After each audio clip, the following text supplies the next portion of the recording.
അല്ലാഹുവിനോട് പ്രാർത്ഥിക്കാനാണ് അല്ലാഹു പറയുന്നത്. ഉദൂനി അസ്തജിബ് ലക്കും, നിങ്ങൾ എന്നോട് ദുആ ചെയ്താൽ ഞാൻ നിങ്ങൾക്ക് തരാമെന്നാണ് അല്ലാഹു പറയുന്നത്. അല്ലാഹുവിനോട് ചോദിക്കണം, ചോദിച്ചാലേ തരുള്ളൂ, വെറുതെ കേട്ട് അല്ലാഹു തരൂല.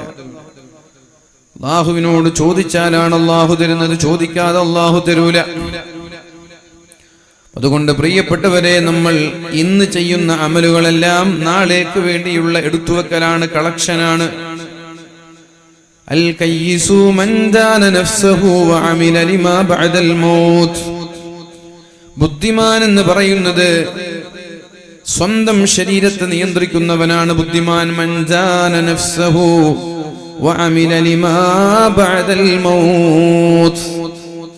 നാളേക്ക് വേണ്ടി അമൽ ചെയ്യുന്നവനാണ് ബുദ്ധിമാൻ. ശരീരത്തെ നിയന്ത്രിക്കാൻ കഴിയുന്നവനാണ് ബുദ്ധിമാൻ. വൽആജിസു മൻ നത്ബഅ നഫ്സഹു ഹവാഹാ. സ്വന്തം ശരീരത്തെ നിയന്ത്രിക്കാൻ കഴിയാത്തവനാണ് വിഡ്ഢി.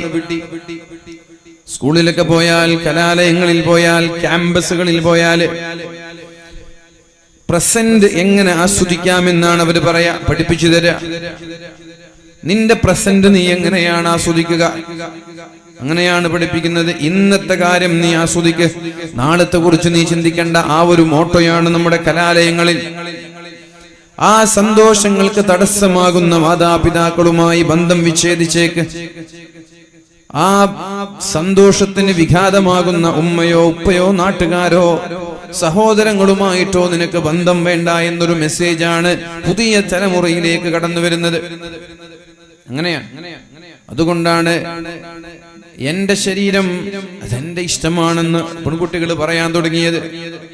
എന്റെ വസ്ത്രം അതെന്റെ ചോയ്സാണ്, എന്റെ ശരീരം എന്റെ ചോയ്സാണ്, എന്റെ പാർട്ട്ണർ അതെന്റെ ചോയ്സാണ്, അങ്ങനെ പറയാൻ തുടങ്ങി. മാതാപിതാക്കളോട് മക്കൾ പറയാൻ തുടങ്ങി, ഞാനല്ലേ കല്യാണം കഴിക്കുന്നത്, അതെന്റെ ഇഷ്ടമല്ലേ, നിങ്ങൾ എന്തിനാണ് അതിൽ ഇടപെടുന്നത് എന്ന് ചോദിക്കാൻ തുടങ്ങി നമ്മുടെ മക്കൾ. My choice. അപ്പൊ എന്റെ സന്തോഷത്തിന് വിഘാതമായി നിൽക്കുന്ന ആളുകളായിട്ടുള്ള ബന്ധം വിച്ഛേദിക്കുക. പ്രിയപ്പെട്ടവരെ, ആ ബന്ധം തകരുമ്പോഴാണ് അധാർമികതകൾ നമ്മുടെ നാട്ടിൽ വളരുന്നത്. ഉപ്പയും ഉമ്മയും ഭാര്യയും ഭർത്താവും മക്കളും തമ്മിലൊരു ബന്ധമുണ്ട്. ഈ ബന്ധത്തെയാണ് നമ്മൾ കുടുംബ ബന്ധം എന്ന് പറയുന്നത്. ഈ കുടുംബ ബന്ധമാണ് നമ്മുടെ നാട്ടിൽ നന്മ നിലനിൽക്കാനുള്ള കാരണം. നമ്മളെല്ലാവരും ഒരു പരിധിവരെ തെറ്റിൽ നിന്ന് വിട്ടുനിൽക്കാനുള്ള കാരണം ഇങ്ങനെ ഒരു കുടുംബ ബന്ധം നമ്മൾക്കുണ്ട് എന്നതാണ്. ഉപ്പയുണ്ട്, ഉപ്പറിഞ്ഞാലോ, ഉമ്മറിഞ്ഞാലോ, ഭാര്യ അറിഞ്ഞാലോ, ഭർത്താവ് അറിഞ്ഞാലോ, മക്കൾ അറിഞ്ഞാലോ, ഇതാ നമ്മുടെ തെറ്റിൽ നിന്ന് എപ്പോഴും പിടിച്ചു നിർത്തുന്നത്. അതൊരു ലോക്കാണ്.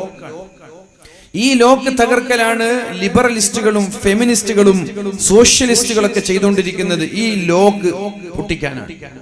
ഈ ലോക്ക് പൊട്ടിക്കരുത് എന്ന് പരിശുദ്ധ ഖുർആൻ പറയുന്നുണ്ട്. ഈ ലോക്ക് നിങ്ങൾ പൊട്ടിക്കാൻ പാടില്ല. വതുഖത്തിഉ അർഹാമകും, ഈ ബന്ധത്തെ നിങ്ങൾ മുറിച്ചാൽ ഉലൈകല്ലദീന ലഅനഹുമുല്ലാഹ്, അവരെ അല്ലാഹു ശപിച്ചിരിക്കുന്നു എന്നാ പറയുന്നത്. ഈ ലോക്ക് പൊട്ടിക്കുന്ന ആളുകളെ അല്ലാഹു ശപിച്ചിരിക്കുന്നു എന്നാ പറഞ്ഞത്. അല്ലാഹുവിന്റെ ശാപം അവരിലുണ്ടാകുമെന്നാ പറഞ്ഞത്. പ്രിയപ്പെട്ടവരെ, എന്തുകൊണ്ടാണ് യൂറോപ്യൻ പാശ്ചാത്യൻ രാജ്യങ്ങളിലുള്ളതുപോലെയുള്ള തോന്നിവാസങ്ങളും അനാചാരങ്ങളൊക്കെ നമ്മുടെ നാട്ടിലേക്ക് കടന്നു വരാത്തത്? ഒരു പരിധിവരെ ഈ ഒരു ബന്ധം നിലനിൽക്കുന്നു എന്ന കാരണത്താലാണ്. എന്നാൽ അമേരിക്ക പോലെയുള്ള രാജ്യങ്ങളിൽ ഒരു 100 വർഷം മുമ്പ് വരെ 95% ആളുകളും കല്യാണം കഴിയുന്നതിന് മുമ്പ് അവിഹിത ബന്ധമില്ലാത്തവരായിരുന്നു. ഒരു 100 വർഷം മുമ്പ് വരെ 95% ആളുകളും കല്യാണത്തിന് മുമ്പ് അവിഹിത ബന്ധത്തിൽ ഏർപ്പെടാത്ത ആളുകളായിരുന്നു. എന്നാൽ ഇന്ന് 95% ആളുകളും കല്യാണത്തിന് മുമ്പ് സെക്ഷുവൽ ഇന്റർകോഴ്സ് ചെയ്യുന്ന ആളുകളാണ്, അവിഹിത ബന്ധങ്ങളിൽ ഏർപ്പെടുന്നവരാണ്. അതിൽ ചില ആളുകൾക്ക് കല്യാണം കഴിയുന്നു, അല്ലാത്തവർ ലിവിംഗ് ടുഗദറിലൂടെ അവരുടെ ബന്ധം അവസാനിക്കുന്നു. അങ്ങനെ ഫാദർലെസ് അമേരിക്ക എന്ന് പറയുന്നത് പോലെ പിതാവില്ലാത്ത മക്കൾ അവിടെ ജനിക്കുന്നു. സ്വാഭാവികമായി പിതാവില്ലാത്ത ഒരു കുഞ്ഞ് ജനിച്ചാൽ ആ കുഞ്ഞിന് പിന്നെ ആരോടാണ് കമ്മിറ്റ്മെന്റ് ഉള്ളത്? ഉപ്പയില്ലെങ്കിൽ പിന്നെ ആരോടാണ് നമ്മുടെ മക്കൾക്ക് കമ്മിറ്റ്മെന്റ് ഉണ്ടാവുക? എന്ത് തെറ്റു ചെയ്യാനാണ് നമ്മൾക്ക് മടിയുണ്ടാവുക? ചോദിക്കാൻ പിതാവില്ല. പള്ളിയിൽ വന്നാലും മദ്രസയിൽ വന്നാലും സ്കൂളിൽ വന്നാലും ക്യാമ്പസുകളിൽ വന്നാലും ചോദിക്കാൻ ആളില്ലെങ്കിൽ സ്വാഭാവികമായി ചെറുപ്പത്തിലെ നമ്മുടെ മക്കൾ തോന്നിവാസികളായി മാറും. ഇന്ന് നമ്മുടെ മക്കൾ ഒരു 15 വയസ്സുവരെ പേടിച്ച് ജീവിക്കുന്നത് ഉപ്പ എന്നൊരു ബന്ധമുള്ളത് കൊണ്ടാണ്, ഉപ്പയെ പേടിയുള്ളത് കൊണ്ടാണ്. എപ്പോഴാണ് തെറ്റുകൾ ചെയ്യാൻ തുടങ്ങുന്നത്? ഉപ്പയോടുള്ള ഭയം നഷ്ടപ്പെടുമ്പോഴാണ് നമ്മുടെ മക്കൾ തെറ്റുകാരാവാൻ തുടങ്ങുന്നത്. തിന്മകളിലേക്ക് നമ്മുടെ മക്കൾ കാലെടുത്ത് വെക്കുന്നത് ഉപ്പയോടുള്ള ഭയം നഷ്ടപ്പെടുമ്പോഴാണ്. അല്ലെങ്കിൽ ഉപ്പയുണ്ടെങ്കിൽ രഹസ്യമായി തെറ്റ് ചെയ്തേക്കാം, പരസ്യമായി ചെയ്യൂല. ഉപ്പ എന്നുള്ളൊരു ഭയം അവർക്ക് നഷ്ടപ്പെട്ടാൽ അവർ പരസ്യമായി തെറ്റ് ചെയ്യാൻ തുടങ്ങും. അതുകൊണ്ടാണ് അള്ളാഹുവിന്റെ ഹബീബും മഹാന്മാരായ പണ്ഡിതന്മാരിലൂടെ ഇസ്ലാമിക ലോകത്ത് കല്യാണം കഴിക്കുമ്പോൾ തറവാട് നോക്കണം എന്ന് പറയുന്നത്. തറവാട് നോക്കണം, കുടുംബം നോക്കണം എന്ന് പറയുന്നത്. എപ്പോഴും കുടുംബം എന്നുള്ളതൊരു ലോക്കാണ് പ്രിയപ്പെട്ടവരെ. ത്വലാഖ് ചെല്ലാനാണെങ്കിൽ വരെ കല്യാണം കഴിഞ്ഞ് കുടുംബബന്ധം ഒരു നിലക്കും ഒത്തുപോകുന്നില്ലെങ്കിലും നല്ല കുടുംബക്കാരാണെങ്കിൽ ത്വലാഖ് ചെല്ലാതെ പരിഹരിക്കാനാണ് അവർ തീരുമാനിക്കുക. അറിഞ്ഞാ മോശമാണ്, വലിയ കുടുംബക്കാരാ, അവർ ത്വലാഖ് ചെല്ലി എന്ന് പറഞ്ഞ നാട്ടിലൊരു മോശമാണ്, അതുകൊണ്ട് എങ്ങനെയെങ്കിലും അഡ്ജസ്റ്റ് ചെയ്ത് മുന്നോട്ട് പോകാം. എന്നാൽ ഒരു കുടുംബവുമില്ലാത്തവർ, കുടുംബത്തോടൊരു ബന്ധം പോലും ഇല്ലാത്തവർ, കുടുംബവുമായി അറ്റാച്ച്മെന്റ് ഇല്ലാത്ത, തീരെ തറവാടിത്തമില്ലാത്ത കുടുംബമാണെങ്കിൽ അവർക്ക് ത്വലാഖ് വിഷയമല്ല. അവർ പുഷ്പം പോലെ ത്വലാഖിന് തയ്യാറാവും. ഈ ത്വലാഖ് എന്ന് പറയുന്നത് നമ്മുടെ ഫ്ലൈറ്റിലുള്ള എമർജൻസി എക്സിറ്റ് പോലെയാണ്. ത്വലാഖ് എന്നുള്ളത് ഫ്ലൈറ്റിൽ എമർജൻസി എക്സിറ്റ് ഉണ്ട്. അതെന്തിനാ ഉപയോഗിക്കുക? ഏറ്റവും അവസാന ഘട്ടത്തിലാണ് അത് ഉപയോഗിക്കുക. നമ്മൾ ഫ്ലൈറ്റിൽ കയറിയാൽ എയർ ഹോസ്റ്റസ് നമ്മളോട് പറഞ്ഞുതരും. ഉദാഹരണം, വയസ്സായ, ബലഹീനരായ, ഡിസേബിൾഡ് ആയ ആളുകളൊക്കെ, ഹാൻഡിക്യാപ്ഡ് ആയ ആളുകളൊക്കെ ഈ എമർജൻസി എക്സിറ്റിന്റെ അടുത്ത് ഇരിക്കാൻ അവർ സമ്മതിക്കൂല. ഇന്നലെ എന്നോട് സീറ്റ് മാറാൻ പറഞ്ഞു. 4F, എന്റെ സീറ്റ് 4F ആയിരുന്നു. അപ്പൊ അവര് പറഞ്ഞു, നിങ്ങൾക്ക് 2F മാറ്റുന്നത് കൊണ്ട് കുഴപ്പമുണ്ടോ എന്ന് വെച്ചു. ഞാൻ എന്താ കുഴപ്പമെന്ന് വെച്ചു. അപ്പൊ അവര് പറഞ്ഞു, 4F എന്നുള്ളത് ബാക്ക് സീറ്റാണ്, 2F എന്നുള്ളത് എമർജൻസി എക്സിറ്റിന്റെ അടുത്തുള്ള സീറ്റാണ്. അവിടെ ഉള്ളത് വയസ്സായ ഒരു മനുഷ്യനാണ്. എന്തെങ്കിലും ഒരു അപകടം സംഭവിച്ചാൽ ആ എമർജൻസി ഡോർ തുറക്കാൻ അവർക്ക് കഴിയില്ല, അതുകൊണ്ട് നിങ്ങൾ അങ്ങോട്ടേക്ക് മാറ്റിക്കൂടെ എന്ന് വെച്ചു. ആയിക്കോട്ടെ എന്ന് പറഞ്ഞു. എന്നിട്ട് അവര് ഫ്ലൈറ്റ് കയറിയ ഉടനെ ആദ്യം തരുന്ന നിർദ്ദേശം എന്താ? ഇവിടെ ഫ്ലൈറ്റ് യാത്ര ചെയ്യുന്ന സമയത്ത് ടെർബുലൻസ് ഉണ്ടാകും, ഫ്ലൈറ്റിന് കുലുക്കമുണ്ടാവും, ഫ്ലൈറ്റിന് ചെറിയൊരു ചലനങ്ങൾ ഉണ്ടാകും, ഫ്ലൈറ്റ് അങ്ങോട്ടും ഇങ്ങോട്ടും അനങ്ങും. ഈ സമയത്തൊന്നും ഇത് തുറന്നേക്കരുതേ. ഫ്ലൈറ്റിൽ ചിലപ്പോൾ നിങ്ങൾ പുക കണ്ടേക്കാം, തുറന്നേക്കരുത്. ഫ്ലൈറ്റിൽ ചിലപ്പോൾ എന്തെങ്കിലും അപകടങ്ങൾ നിങ്ങൾ കണ്ടേക്കാം, തുറന്നേക്കരുത്. നിങ്ങൾ എപ്പോഴാ തുറക്കേണ്ടത്? പൈലറ്റിന്റെ ഓർഡർ വരും, വാക്കേറ്റ് എന്ന് പറഞ്ഞിട്ട് പൈലറ്റ് ഓർഡർ ചെയ്യും, അപ്പോഴല്ലാതെ നിങ്ങൾ തുറക്കരുത് എന്ന് പറയും. അഥവാ എന്ത് അപകടം സംഭവിച്ചാലും അവസാനത്തെ വഴിയാണ് എമർജൻസി എക്സിറ്റ് എന്നുള്ളത്, അപ്പോഴേ തുറക്കാൻ പാടുള്ളൂ. അതേപോലെയാണ് നമ്മുടെ ത്വലാഖ് എന്ന് പറയുന്നത്. ഒരുപാട് പ്രശ്നങ്ങൾ ഉണ്ടാകും, ഏറ്റക്കുറച്ചിലുകൾ ഉണ്ടാകും, സൗന്ദര്യപ്പിണക്കം ഉണ്ടാകും. ആ സമയത്തൊക്കെ നേരെ ത്വലാഖിലേക്ക് പോകലല്ല, ഇതിനൊരുപാട് പരിഹാരമുണ്ട്. ആദ്യം 2 പേര് സംസാരിച്ചു തീർക്കാൻ പറ്റുമോ എന്ന് നോക്കണം. അത് കഴിഞ്ഞില്ലെങ്കിൽ നമ്മുടെ വീട്ടുകാരിരുന്ന് സംസാരിച്ചു നോക്കണം. അതും കഴിഞ്ഞില്ലെങ്കിൽ ഭാര്യ വീട്ടുകാരുടെ കൂടെ ഇരുന്ന് നോക്കണം. അതും കഴിഞ്ഞില്ലെങ്കിൽ കുടുംബത്തിൽ എന്തെങ്കിലും ചർച്ചകൾക്ക് പോകുന്ന ആളുകളുമായിരിക്കണം. അതും കഴിഞ്ഞില്ലെങ്കിൽ പള്ളി കമ്മിറ്റിയുമായി, ഉസ്താദുമാരുമായി സംസാരിക്കണം. ഒരു വഴിയിലും മുന്നോട്ട് പോകുന്നില്ല എന്ന് തോന്നുമ്പോൾ അവസാനമായിട്ടാണ് പ്രിയപ്പെട്ടവരെ ത്വലാഖിനെ കുറിച്ച് നമ്മൾ ചിന്തിക്കേണ്ടത്. ത്വലാഖ് വ്യാപകമാകുമ്പോൾ ഉപ്പയില്ലാത്ത ഒരുപാട് മക്കൾ ഇവിടെ വർദ്ധിക്കും. ഉപ്പയില്ലാത്ത, പിതാവില്ലാത്ത മക്കൾ വർദ്ധിക്കും. സ്വാഭാവികമായി അവരിൽ നിന്നാണ് അക്രമവാസനയുണ്ടാവുക. ഉപ്പയുടെ സ്നേഹം കിട്ടാതെ വളർന്നവർ, എപ്പോഴും കുടുംബ ബന്ധത്തിൽ അടിപിടിയുമായി വളർന്നിട്ട് അവസാനം ഉപ്പ ഇട്ടേച്ചു പോയവർ, ഉമ്മ ഇട്ടേച്ചു പോയവർ, കുടുംബത്തിൽ ഒരു പിതാവിന്റെ സാന്നിധ്യം ലഭിക്കാത്തവർ, എന്നെ ആരും ശ്രദ്ധിക്കുന്നില്ല എന്ന് തോന്നുന്നവർ, എന്നെ ആരും പരിഗണിക്കുന്നില്ല എന്ന് തോന്നുന്നവരാണ് അക്രമങ്ങളിലൂടെ ആളുകളെ ശ്രദ്ധിപ്പിക്കാൻ ശ്രമിക്കുന്നത്. അതുകൊണ്ട് പ്രിയപ്പെട്ടവരെ, കുടുംബ ബന്ധമാണ് നമ്മുടെ മക്കളെ നല്ല രീതിയിൽ മുന്നോട്ട് കൊണ്ടുപോകാനുള്ള വഴി എന്ന് പറയുന്നത്. നല്ല കുടുംബ ബന്ധം മുന്നോട്ട് നയിക്കുക എന്നുള്ളതാണ്. ഭാര്യയുടെയും ഭർത്താവിന്റെയും ഇടയിൽ, മാതാപിതാക്കളുടെയും മക്കളുടെയും ഇടയിൽ നല്ല ബന്ധമുണ്ടാകുമ്പോഴാണ് പ്രിയപ്പെട്ടവരെ നമ്മുടെ മക്കൾ നന്നായി വരുന്നത്. അതുകൊണ്ട് നമ്മുടെ മക്കൾക്ക് കോളേജുകളിൽ നിന്നും ക്യാമ്പസുകളിൽ നിന്നും കിട്ടുന്ന മെസ്സേജാണ്, മാതാപിതാക്കളുമായുള്ള ബന്ധം നീ വിച്ഛേദിക്കണമെന്ന്.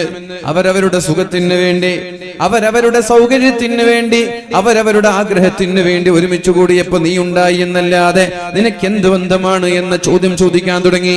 എന്നാൽ പരിശുദ്ധ ഇസ്ലാം പറയുന്നത്, അങ്ങനെ ചോദിച്ച് കുടുംബങ്ങളുമായി ബന്ധം വിച്ഛേദിക്കുന്ന ആളുകളെ അല്ലാഹു ശപിച്ചിരിക്കുന്നു എന്ന് പരിശുദ്ധ ഖുർആൻ. ഉലൈകല്ലദീന ലഅനഹുമുല്ലാഹ്, അല്ലാഹു ശപിച്ച വിഭാഗമാണവർ. അവരുടെ കൂടെ നടക്കാൻ പാടില്ല, അവരുടെ കൂടെ ഇരിക്കാൻ പാടില്ല, അവരുടെ കൂടെ ഭക്ഷണം കഴിക്കാൻ പാടില്ല. അവരിയ്ക്കുന്ന സദസ്സിലേക്ക് അള്ളാഹുവിന്റെ മാലാക്കമാര് പോലും കടന്നു വരൂല.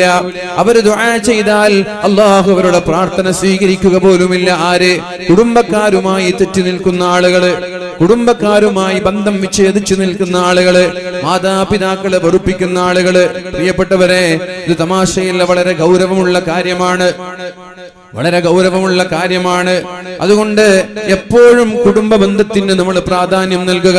ചെറുപ്പത്തിലെ നമ്മുടെ മക്കളെ കുടുംബവുമായി നല്ല അറ്റാച്ച്മെന്റ് ഉള്ള ആളുകളാക്കണം.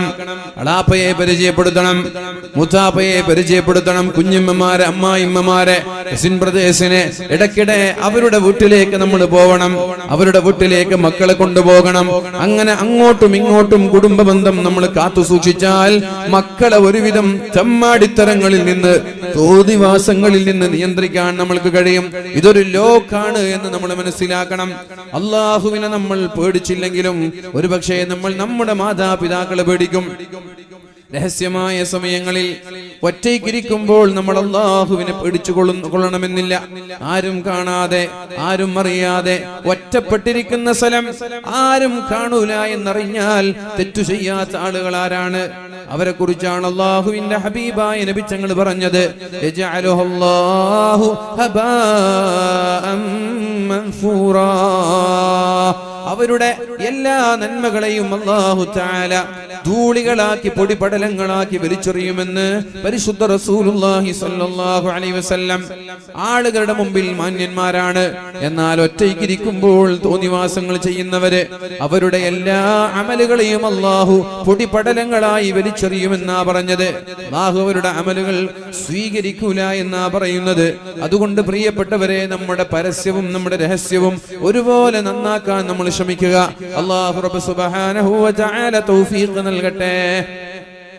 അപ്പൊ ഈ ഒരു ബന്ധമാണ് എപ്പോഴും നമ്മുടെ സമൂഹത്തിൽ നന്മ നിലനിർത്താൻ കാരണമാവുക. ഈ ബന്ധം തകർന്നാലോ, ഭാര്യയുമായിട്ടുള്ള ഒരു അറ്റാച്ച്മെന്റും നമ്മുടെ ഭർത്താക്കന്മാർക്ക് ഇല്ലെങ്കിലോ, ഭർത്താവുമായിട്ടൊരു അറ്റാച്ച്മെന്റും ഭാര്യമാർക്ക് ഇല്ലെങ്കിലോ, മാതാപിതാക്കൾ എന്നെ ശ്രദ്ധിക്കണ്ട എന്ന ഒരു തോന്നൽ നമ്മുടെ മക്കൾക്ക് ഉണ്ടായാലോ, എന്നെ ആരും ശ്രദ്ധിക്കണ്ട, നല്ല ജീനും ടീഷർട്ടൊക്കെ ഇട്ടിട്ട് ഒരു പെൺകുട്ടി പുറത്തിറങ്ങാണ്, തലയൊന്നും മറക്കാതെ. ഉമ്മ ചോദിച്ചു, എങ്ങോട്ടടി? ഞാൻ പുറത്തു പോകണം. എന്താ എന്റെ ഡ്രസ്സ് നോക്കുമ്പോ, ഇത് എന്റെ പേഴ്സണൽ കാര്യമാണ്, എന്റെ പ്രൈവസി നിങ്ങൾ ഇടപെടണ്ട, നിങ്ങളുടെ കാര്യം നോക്കിയാൽ മതി എന്നൊരു പെണ്ണ് പറഞ്ഞാലോ, ഒരു പെണ്ണ് പറഞ്ഞാലോ, ഉമ്മക്ക് ഇടപെടാൻ കഴിയുമോ? ഉമ്മക്ക് ഇടപെടാൻ കഴിയുമോ? ഇവള് കാമുകന്മാരുടെ കൂടെ വന്ന് വീട്ടിലിറങ്ങാണ്. എന്താണ് അങ്ങനെ ഇറങ്ങുന്നതെന്ന് ചോദിച്ചാൽ, ഇത് എന്റെ പേഴ്സണൽ കാര്യമാണ്, നിങ്ങൾ ആരെ ഇടപെടാന്ന് ചോദിച്ചാൽ ഉമ്മമാർക്ക് മറുപടി ഉണ്ടോ? ഇവിടെയാണ് അധാർമികത വളരുക. ഈ ഒരു അധാർമികത വളർത്താനാണ് നമ്മുടെ സാമൂഹികമായ ചുറ്റുപാടിൽ നടന്നുകൊണ്ടിരിക്കുന്ന ചർച്ചകളും ക്ലാസ്സുകളൊക്കെ. ഇതുപോലെയുള്ള അധാർമികതകൾ വളർത്താനാണ്. ഹോമോസെക്ഷുവാലിറ്റി, LGBTQ, ഇതൊക്കെ വളർത്തണം. സുവർഗരതി, സുവർഗ വിവാഹം, ഇതൊക്കെ നടക്കണം. ഇതിനു വേണ്ടിയുള്ള പ്രോത്സാഹനങ്ങൾ സ്കൂളിന്റെ സിലബസിൽ വരെ കുത്തിച്ചേർക്കാൻ, സ്കൂളിന്റെ സിലബസുകളിൽ വരെ ഇത്തരം ആശയങ്ങൾ കുത്തിച്ചേർക്കാൻ, നമ്മൾ അറിയാതെ നമ്മുടെ മക്കളിൽ ഇൻജക്ട് ചെയ്യാൻ ഇതുപോലെയുള്ള ആശയങ്ങൾ. ഇതൊക്കെ തിരിച്ചറിയാൻ നമ്മൾക്ക് ഒരല്പമെങ്കിലും കാഴ്ചപ്പാടും ദീർഘദൃഷ്ടിയുള്ള ആളുകളായി നമ്മൾ മാറണം. അല്ലാഹു നമ്മൾക്ക് ബോധം നൽകട്ടെ. പ്രിയപ്പെട്ടവരെ, ഞാൻ പറഞ്ഞു വരുന്നത്, ബുദ്ധിമാൻ ആരാണ്? സ്വന്തം ശരീരത്തെ നിയന്ത്രിക്കുന്നവനാണ് ബുദ്ധിമാൻ. മൻ ദാന നഫ്സഹു വഅമില ലിമാ ബഅദൽ മൗത്ത്. സ്വന്തം ശരീരത്തെ നിയന്ത്രിക്കുന്നവൻ ബുദ്ധിമാനാണ്. തെറ്റ് ചെയ്യാൻ മനസ്സ് പറയുമ്പോ, അത് ചെയ്താൽ നാളെ പണി കിട്ടും, അവനാണ് ബുദ്ധിമാൻ. അതല്ലാതെ എന്തു ചെയ്യാൻ പറഞ്ഞാലും ശരീരത്തിന്റെ വികാരങ്ങൾ പൂർണ്ണമായി ചെയ്തു തീർക്കുന്നവൻ വിഡ്ഢിയാണ് എന്നാണ് അല്ലാഹുവിന്റെ ഹബീബായ റസൂലുള്ളാഹി സ്വല്ലല്ലാഹു അലൈഹി വസല്ലം പറയുന്നത്. നിങ്ങൾ ആലോചിച്ചു നോക്കൂ എന്റെ പ്രിയപ്പെട്ടവരെ, നമ്മൾ നമ്മുടെ സോഷ്യൽ മീഡിയകളിലൊക്കെ പോസ്റ്റ് ചെയ്യാറുള്ള ഫോട്ടോകള്, റീലുകള്, വീഡിയോകള് നാളെ നമ്മൾ മരിച്ച് ഖബറിൽ കിടക്കുമ്പോ നമ്മൾക്ക് ഉപകാരമുള്ള വീഡിയോകളാണോ അതല്ല ഉപദ്രവമുള്ള വീഡിയോകളാണോ എന്ന് ആലോചിക്കണം. എന്റെ ശബ്ദം ശപിക്കുന്നവരിൽ ആൺകുട്ടികളുണ്ട്, പെൺകുട്ടികളുണ്ട്, ചെറുപ്പക്കാരുണ്ട്, ചെറുപ്പക്കാരികളുണ്ട്. ഇൻസ്റ്റാഗ്രാമിൽ എല്ലാവർക്കും അക്കൗണ്ടുകളുണ്ട്. എന്നാൽ ഇന്ന് നമ്മൾ പോസ്റ്റ് ചെയ്യുന്ന ഒരു വീഡിയോ നാളെ നമ്മൾ മരിച്ച് ഖബറിൽ കിടക്കുമ്പോ ഖബറിൽ ഉപദ്രവമാണോ, ഖബറിൽ നമ്മൾക്ക് ശിക്ഷ ലഭിക്കാൻ കാരണമാകുമോ എന്ന് ഓരോ ആളുകളും ആലോചിക്കണം. അതാണ് ബുദ്ധി എന്ന് പറയുന്നത്.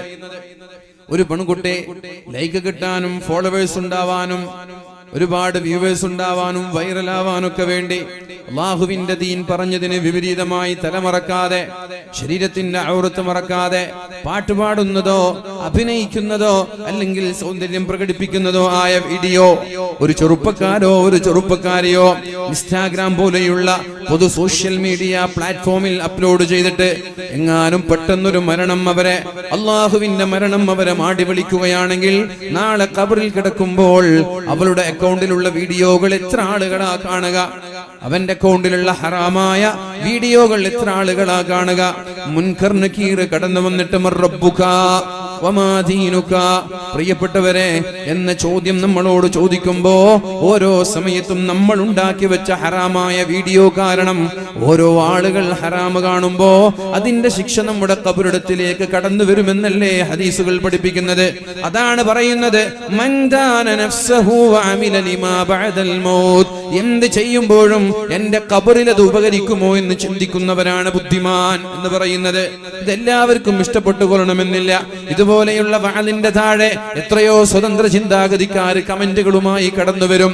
ഒരുപാട് യുക്തിവാദികൾ കമന്റുമായി കടന്നുവരും. പ്രിയപ്പെട്ടവരെ, അത്തരം കമന്റുകൾക്ക് പുല്ലുവില കൽപ്പിക്കാനാണ് തീരുമാനം. പ്രിയപ്പെട്ടവരെ, അള്ളാഹുവിന്റെ ദീൻ പറയുന്നതല്ലേ നമ്മൾ ചെയ്യേണ്ടത്. പ്രിയപ്പെട്ട സഹോദരിമാരോട് പ്രത്യേകിച്ച് പറയുകയാണ്, എന്ത് വീഡിയോകൾ നിങ്ങൾ പോസ്റ്റ് ചെയ്യുമ്പോഴും ഏത് ഫോട്ടോകൾ പോസ്റ്റ് ചെയ്യുമ്പോഴും ഒരൊറ്റൊരു കാര്യമാണ് ചിന്തിക്കേണ്ടത്. മരണം എന്നെ മാടി വിളിച്ചാൽ, മരണം എന്നെ പിടികൂടിയാൽ, എന്നെ പോലെ 18കാരിയായ 20കാരിയായ 22കാരിയായ എത്ര ചെറുപ്പക്കാരികളാണ് ചെറിയ ചെറിയ അസുഖം വന്ന് മരിച്ചുപോയത്. അതേപോലെ ഞാനും മരിച്ചുപോയാൽ ഞാൻ പോസ്റ്റ് ചെയ്ത വീഡിയോകൾ എന്റെ ഖബറിടത്തിലേക്ക് ഉപകരിക്കുമോ ഇല്ലേ എന്ന ചിന്തയാണ് എപ്പോഴും നമ്മെ അലട്ടേണ്ടത്. അതാണ് ആദ്യമായി ഞാൻ ഓതിവെച്ച ആയത്തിന്റെ അർത്ഥം. അങ്ങനെയാണ്, وَلْتَنْظُرْ نَفْسٌ مَا قَدَّمَتْ لِغَدٍ وَاتَّقُوا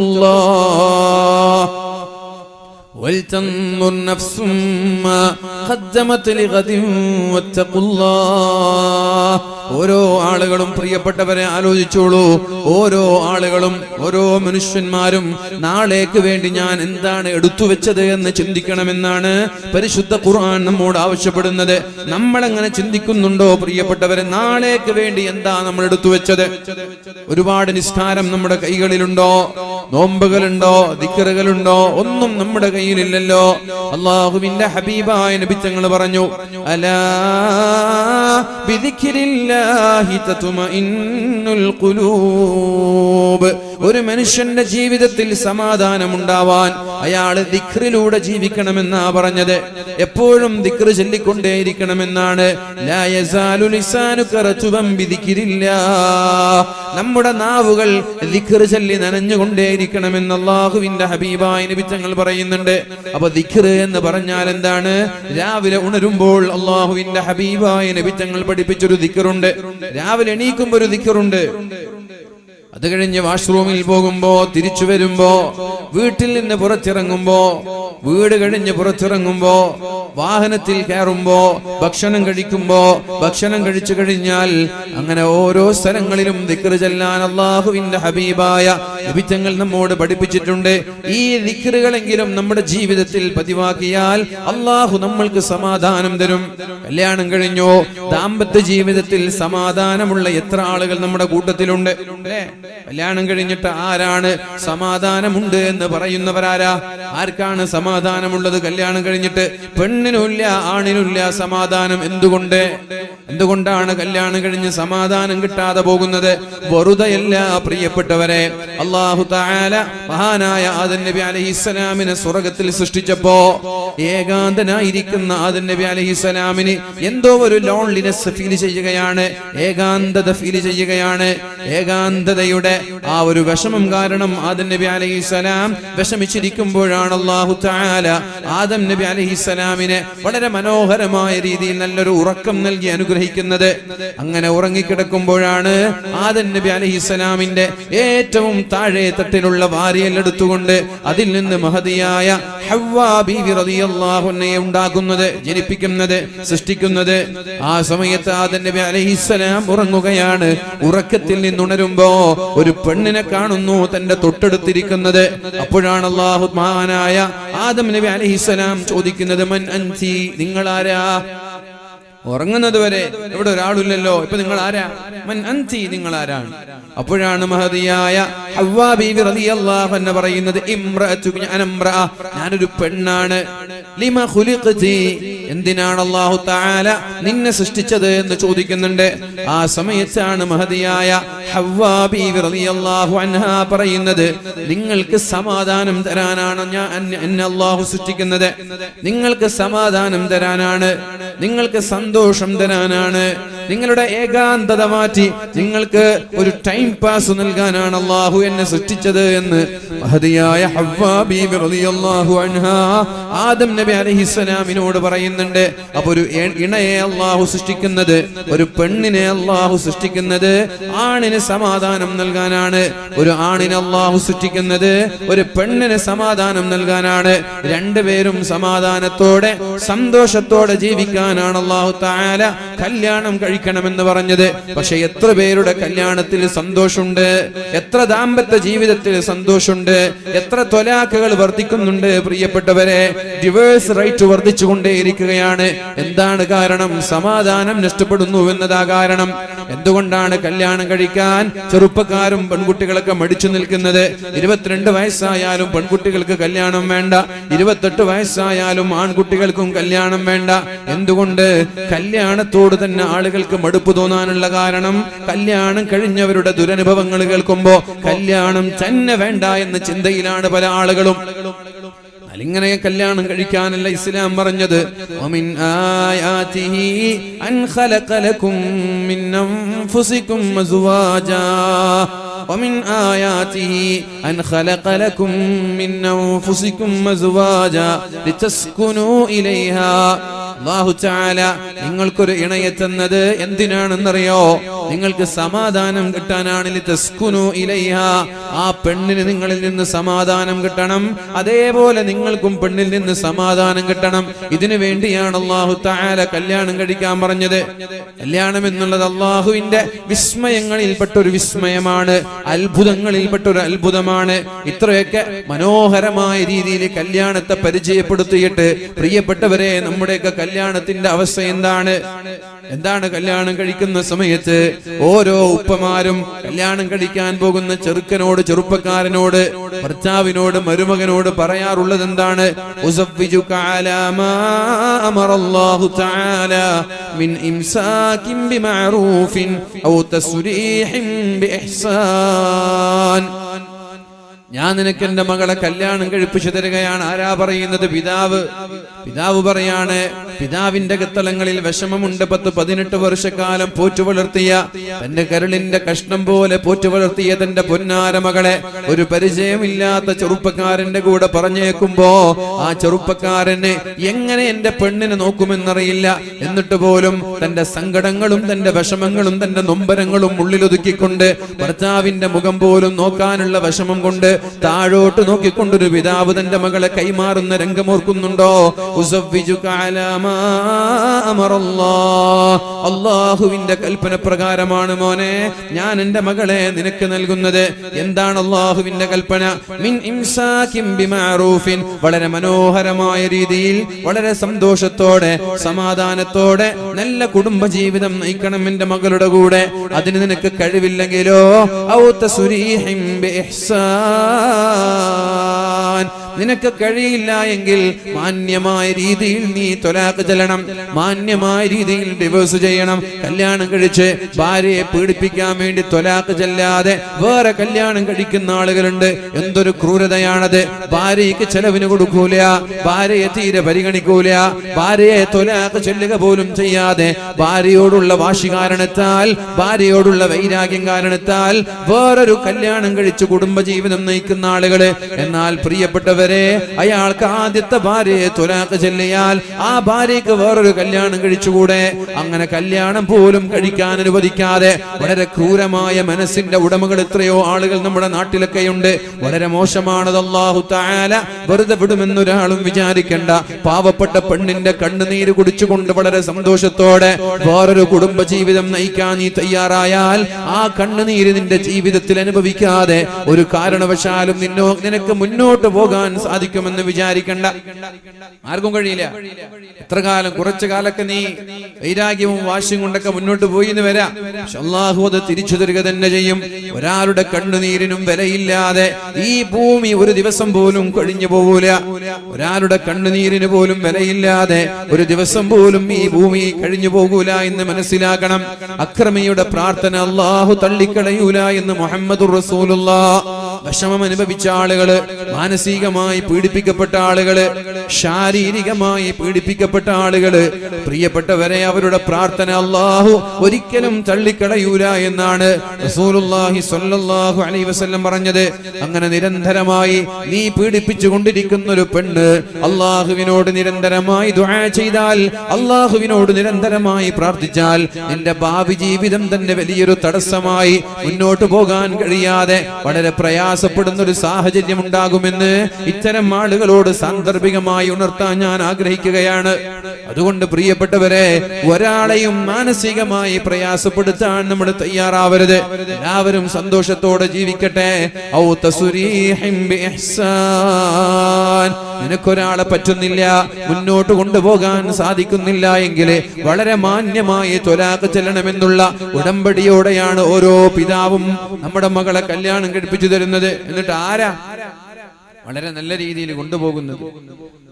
ആരാണ് സമാധാനത്തോടു കൂടിയുള്ള ജീവിതം നയിക്കുന്നത്?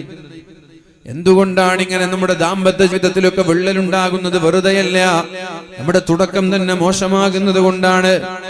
നമ്മുടെ തുടക്കം തന്നെ മോശമാകുന്നത് കൊണ്ടാണ്.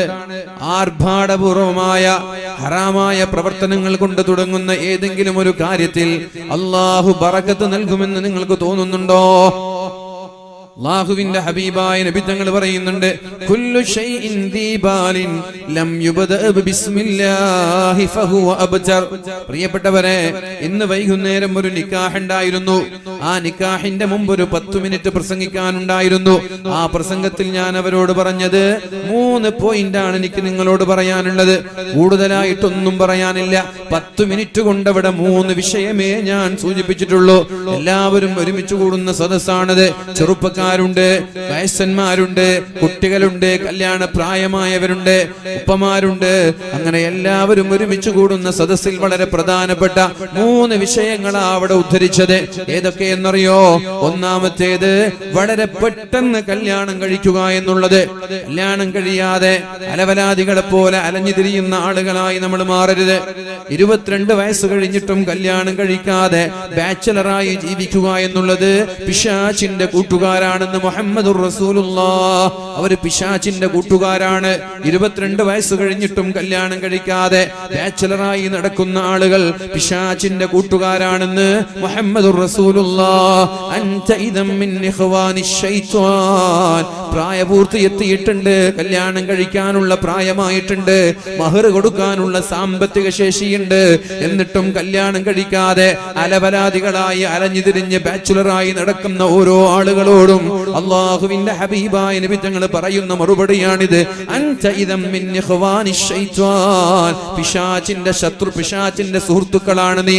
എന്തുകൊണ്ടെന്നറിയോ? അല്ലാഹു തആല എന്തിനാണ് വേഗം കല്യാണം കഴിക്കണമെന്ന് പറഞ്ഞത്? എന്തിനാണ് അല്ലാഹു വേഗം കല്യാണം കഴിക്കണമെന്ന് പറഞ്ഞത്? യാ മഅശറശ് ശബാബ്, ഓ ചെറുപ്പക്കാരാ. എന്താണ് ചെറുപ്പക്കാരന്റെ പ്രായം എന്നു മുതലാ ആരംഭിക്കുന്നത്? 15 വയസ്സിന്റെ മുകളിലുള്ളവർ ചെറുപ്പക്കാരാണ്. 15 വയസ്സ് കഴിഞ്ഞാൽ ചെറുപ്പക്കാരാണ്. ആർക്കെങ്കിലും നിഷേധിക്കാൻ കഴിയോ? 15 വയസ്സ് കഴിഞ്ഞാൽ 40 വയസ്സ് വരെ ചെറുപ്പക്കാരാണ്. അപ്പൊ 15 വയസ്സ് മുതലുള്ള ചെറുപ്പക്കാരെ അല്ലാഹു വിളിക്കുന്നുണ്ട്. യാ മഅശറശ് ശബാബ്, ഓ ചെറുപ്പക്കാരാ. മനിസ്തതാഅ മിൻകുമുൽ ബാഅ, ചെലവ് കൊടുക്കാൻ നിങ്ങൾക്ക് കഴിയുമെങ്കിൽ, മഹർ കൊടുക്കാൻ നിങ്ങൾക്ക് കഴിയുമെങ്കിൽ ഫല്ലതസവ്വജ്, ഉടനെ തന്നെ നിങ്ങൾ വിവാഹം ചെയ്യണം. കല്യാണം കഴിക്കാതെ വായ നോക്കി നടക്കരുത്. കല്യാണം കഴിക്കാതെ പ്രേമിച്ച് നടക്കരുത്. കല്യാണം നടക്കാതെ അവിഹിത ബന്ധങ്ങളിൽ ഏർപ്പെട്ട് നടക്കരുത്. അങ്ങനെ നിങ്ങൾ വളരെ നേരത്തെ കല്യാണം കഴിച്ചാൽ ഫഇന്നഹു അഗദ്ദു ലിൽ ബസ്വരി, നിങ്ങളുടെ കണ്ണുകളെ ഹറാമിൽ നിന്ന് നിയന്ത്രിക്കാൻ കഴിയുമെന്ന്, കണ്ണുകളെ ഹറാമിൽ നിന്ന് നിയന്ത്രിക്കാൻ കഴിയുമെന്ന് മുഹമ്മദുർ റസൂലുള്ളാഹ്. ആരാ ഇത് പറയുന്നത്? വമാ യൻതിഖു അനിൽ ഹവാ ഇൻ ഹുവ ഇല്ലാ വഹ്യുൻ യൂഹാ. അല്ലാഹുവിന്റെ ഹബീബായ നബി തങ്ങള് അല്ലാഹു പറയാൻ പറഞ്ഞതല്ലാതെ ഒന്നും സംസാരിച്ചിട്ടേ ഇല്ല. നബി തങ്ങൾ നമ്മളോട് പറഞ്ഞത്, നബി തങ്ങൾ ഹദീസായി പറഞ്ഞത്, നബി തങ്ങൾ നമ്മളോട് ചർച്ച ചെയ്തത് എല്ലാം അല്ലാഹു പറയാൻ പറഞ്ഞ വിഷയങ്ങളാണ്. വമാ യൻതിഖു അനിൽ ഹവാ ഇൻ ഹുവ ഇല്ലാ വഹ്യുൻ യൂഹാ. എല്ലാം വഹ്യാണ്. അല്ലാഹുവിന്റെ ഹബീബിന്റെ നാവിൻ തുമ്പിലൂടെ കടന്നു വന്ന വാക്കുകളൊക്കെ വഹ്യാണ്. അല്ലാഹു പറയാൻ പറഞ്ഞ വിഷയങ്ങളാണ്. ആ ഹബീബാണ് പറയുന്നത്, നിങ്ങൾ വളരെ നേരത്തെ കല്യാണം കഴിക്കണം. എന്തുകൊണ്ടെന്നറിയോ? ലിയഗുല്ല ബസ്വറ, നിങ്ങളുടെ കണ്ണുകളെ നിയന്ത്രിക്കാൻ. കണ്ണുകളാണ് എപ്പോഴും നമ്മെ വ്യഭിചാരത്തിലേക്ക് കൊണ്ടെത്തിക്കുന്നത്. നമ്മുടെ കണ്ണുകളാണ്. നിങ്ങൾക്ക് കണ്ണുകളെ നിയന്ത്രിക്കാൻ കഴിയും. പിന്നെയോ യാ മഅശറശ് ശബാബ് മനിസ്തതഅ മിൻകുമുൽ ബാഅ ഫല്ലതസവ്വജ് ഫഇന്നഹു അഗദ്ദു ലിൽ ബസ്വരി വഅഹ്സനു ലിൽ ഫർജി. ലൈംഗിക അവയവങ്ങളിലൂടെ അവിഹിത ബന്ധങ്ങളിൽ ഏർപ്പെടാതിരിക്കാൻ അതൊരു കാരണമാകും. ഏത് ബന്ധമാണെങ്കിലും ഹറാമായ രീതിയിൽ നമ്മുടെ ലൈംഗിക അവയവങ്ങൾ ഉപയോഗപ്പെടുത്തുന്നതിൽ നിന്ന് തടയാൻ നമ്മുടെ വിവാഹം നമ്മൾക്കൊരു സൂക്ഷ്മത നൽകുമെന്ന്, ഒരു ലോക്ക് നൽകുമെന്ന് മുഹമ്മദുർ റസൂലുള്ളാഹ്. ഞാൻ പറഞ്ഞില്ലേ ബന്ധങ്ങളൊക്കെ ഒരു ലോക്കാണ് എന്നുള്ളത്. കല്യാണം ഒരു ലോക്കാണ് പ്രിയപ്പെട്ടവരെ. നമ്മുടെ കണ്ണുകൾക്കുള്ള ലോക്കാണത്. പഴയതുപോലെ ബസ് സ്റ്റാൻഡിൽ ഇരുന്നിട്ടും വായ നോക്കിയാൽ നാട്ടുകാര് പറയാൻ തുടങ്ങും, കല്യാണം കഴിഞ്ഞിട്ടും വായ നോക്കി നടക്കുകയാണോ എന്ന്. പഴയതുപോലെ പ്രേമിച്ച് നടന്നാൽ നാട്ടുകാര് പറയാൻ തുടങ്ങും, കല്യാണമൊക്കെ കഴിഞ്ഞ് കുട്ടികളൊക്കെ ആയില്ലേ, ഇപ്പോഴും നീ പ്രേമിച്ച് നടക്കുകയാണോ എന്ന്. ഇതൊരു ലോക്കാണ്. ആ ലോക്കാണ് അല്ലാഹുവിന്റെ ഹബീബായ നബി തങ്ങള് 22 വയസ്സാകുമ്പോ ചെറുപ്പക്കാരോട് കല്യാണം കഴിക്കാൻ പറയാനുള്ള കാരണം. എന്നാൽ കല്യാണം കഴിച്ചവരൊക്കെ കണ്ണുകളെ നിയന്ത്രിക്കുന്നു എന്ന അഭിപ്രായം എനിക്കില്ല. കല്യാണം കഴിച്ചവരൊക്കെ അവിഹിത ബന്ധങ്ങളിൽ ഏർപ്പെടുന്നില്ല എന്ന അഭിപ്രായവുമില്ല. എന്നാൽ 75% ഒരാൾ നന്നാകുമെന്ന് മുഹമ്മദുർ റസൂലുള്ളാഹ്. 100% നന്നാവുന്നല്ല, ഒരു 75% നന്നാവാൻ കഴിയും. 75% നന്നാവും.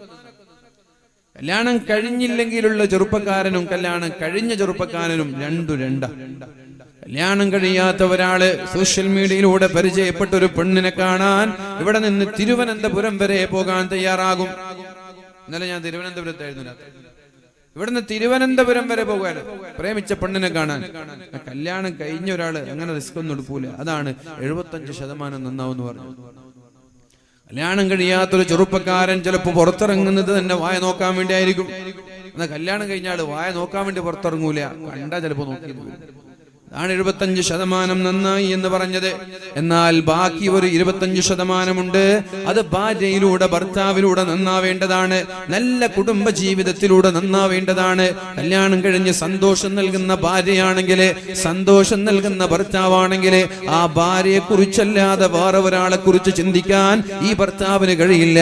ഈ ഭർത്താവിനെ കുറിച്ചല്ലാതെ വേറൊരാളെ കുറിച്ച് ചിന്തിക്കാൻ ഈ ഭാര്യയ്ക്കും കഴിയില്ല. നല്ലൊരു കുടുംബ ജീവിതം നയിച്ചാൽ പരാതികളില്ലാതെ, പരിഭവങ്ങളില്ലാതെ, കുറ്റം പറച്ചിലുകളില്ലാതെ, സംശയരോഗമില്ലാതെ ഭർത്താവിനെ തൃപ്തിപ്പെടുത്തണമെന്നുള്ള ചിന്തയോടെ ഭാര്യ ജീവിച്ചാൽ ആ ഭർത്താവിന് ഒരിക്കലും ഭാര്യയെ ചതിക്കാനോ പറ്റിക്കാനോ കഴിയില്ല. ഭാര്യയെ ചതിക്കാൻ കഴിയില്ല. ഭർത്താവിനെ തൃപ്തിപ്പെടുത്തണം എന്ന ചിന്തയോടൊരു പെണ്ണ് ജീവിച്ചാൽ. എന്നാൽ ഇന്നുള്ള ഭാര്യമാരൊക്കെ അങ്ങനെ ഒരു ചിന്ത അവർക്കില്ല. എങ്ങനെങ്കിലും ഭർത്താക്കന്മാരെ വെറുപ്പിക്കാന്ന് അവർ ചിന്തിക്കുന്നു. ഒരാവശ്യമില്ലാതെ ചൊറിഞ്ഞുകൊണ്ട് പോവാ എന്നുള്ളതല്ലാതെ ഭർത്താവിനെ എങ്ങനെങ്കിലും റിസ്ക് എടുത്തിട്ട് സന്തോഷിപ്പിക്കാന്നുള്ള ചിന്തയൊന്നും പല ആളുകൾക്കും ഇല്ല. എന്നാൽ തിരിച്ചു അങ്ങനെ തന്നെ. ആരും ആരെക്കാളും കേമെന്ന് പറയാനൊന്നുമില്ല. എല്ലാരും അങ്ങോട്ടും ഇങ്ങോട്ടും ഒരുപോലെ.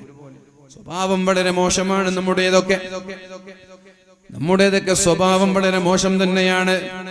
മഹാനായ ഉമ്മു സുലൈം എന്ന് പറയുന്ന സ്വഹാബി വനിതയുടെ ചരിത്രം പഠിക്കണം. ഓരോ പെൺകുട്ടികളും കല്യാണം കഴിഞ്ഞ ഓരോ ഭാര്യമാരും ഉമ്മു സുലൈം എന്നവരുടെ ചരിത്രം പഠിക്കണം. എന്താ ഉമ്മു സുലൈം?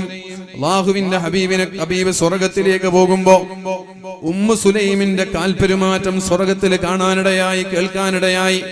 ഒരു ചെരുപ്പടി ശബ്ദം കേട്ടപ്പോ അല്ലാഹുവിന്റെ ഹബീബ് ചോദിച്ചു അതാരാണ് എന്ന്. അപ്പൊ മഹാന്മാരായ മലക്കുകൾ പറഞ്ഞത് ഉമ്മു സുലൈം എന്ന് പറയുന്ന പെണ്ണിന്റെ ചെരുപ്പടിയാണ്. എന്തേ അവര് സ്വർഗത്തിലെത്താൻ കാരണമെന്നറിയോ? ഭർത്താവിനെ തൃപ്തിപ്പെടുത്തുന്ന പെണ്ണായിരുന്നു.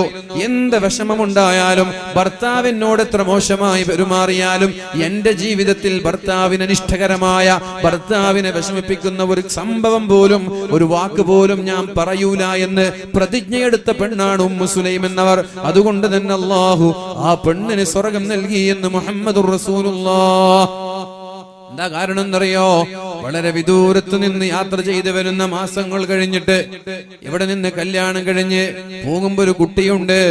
എന്നാൽ വളരെ വിദൂരത്ത് നിന്ന് മാസങ്ങളോളം ജോലിക്ക് വേണ്ടി പോയി യാത്ര കഴിഞ്ഞ് തിരിച്ചു വരുന്ന ഭർത്താവ് രാത്രി സമയത്താണ് വീട്ടിലേക്ക് കയറുന്നത്.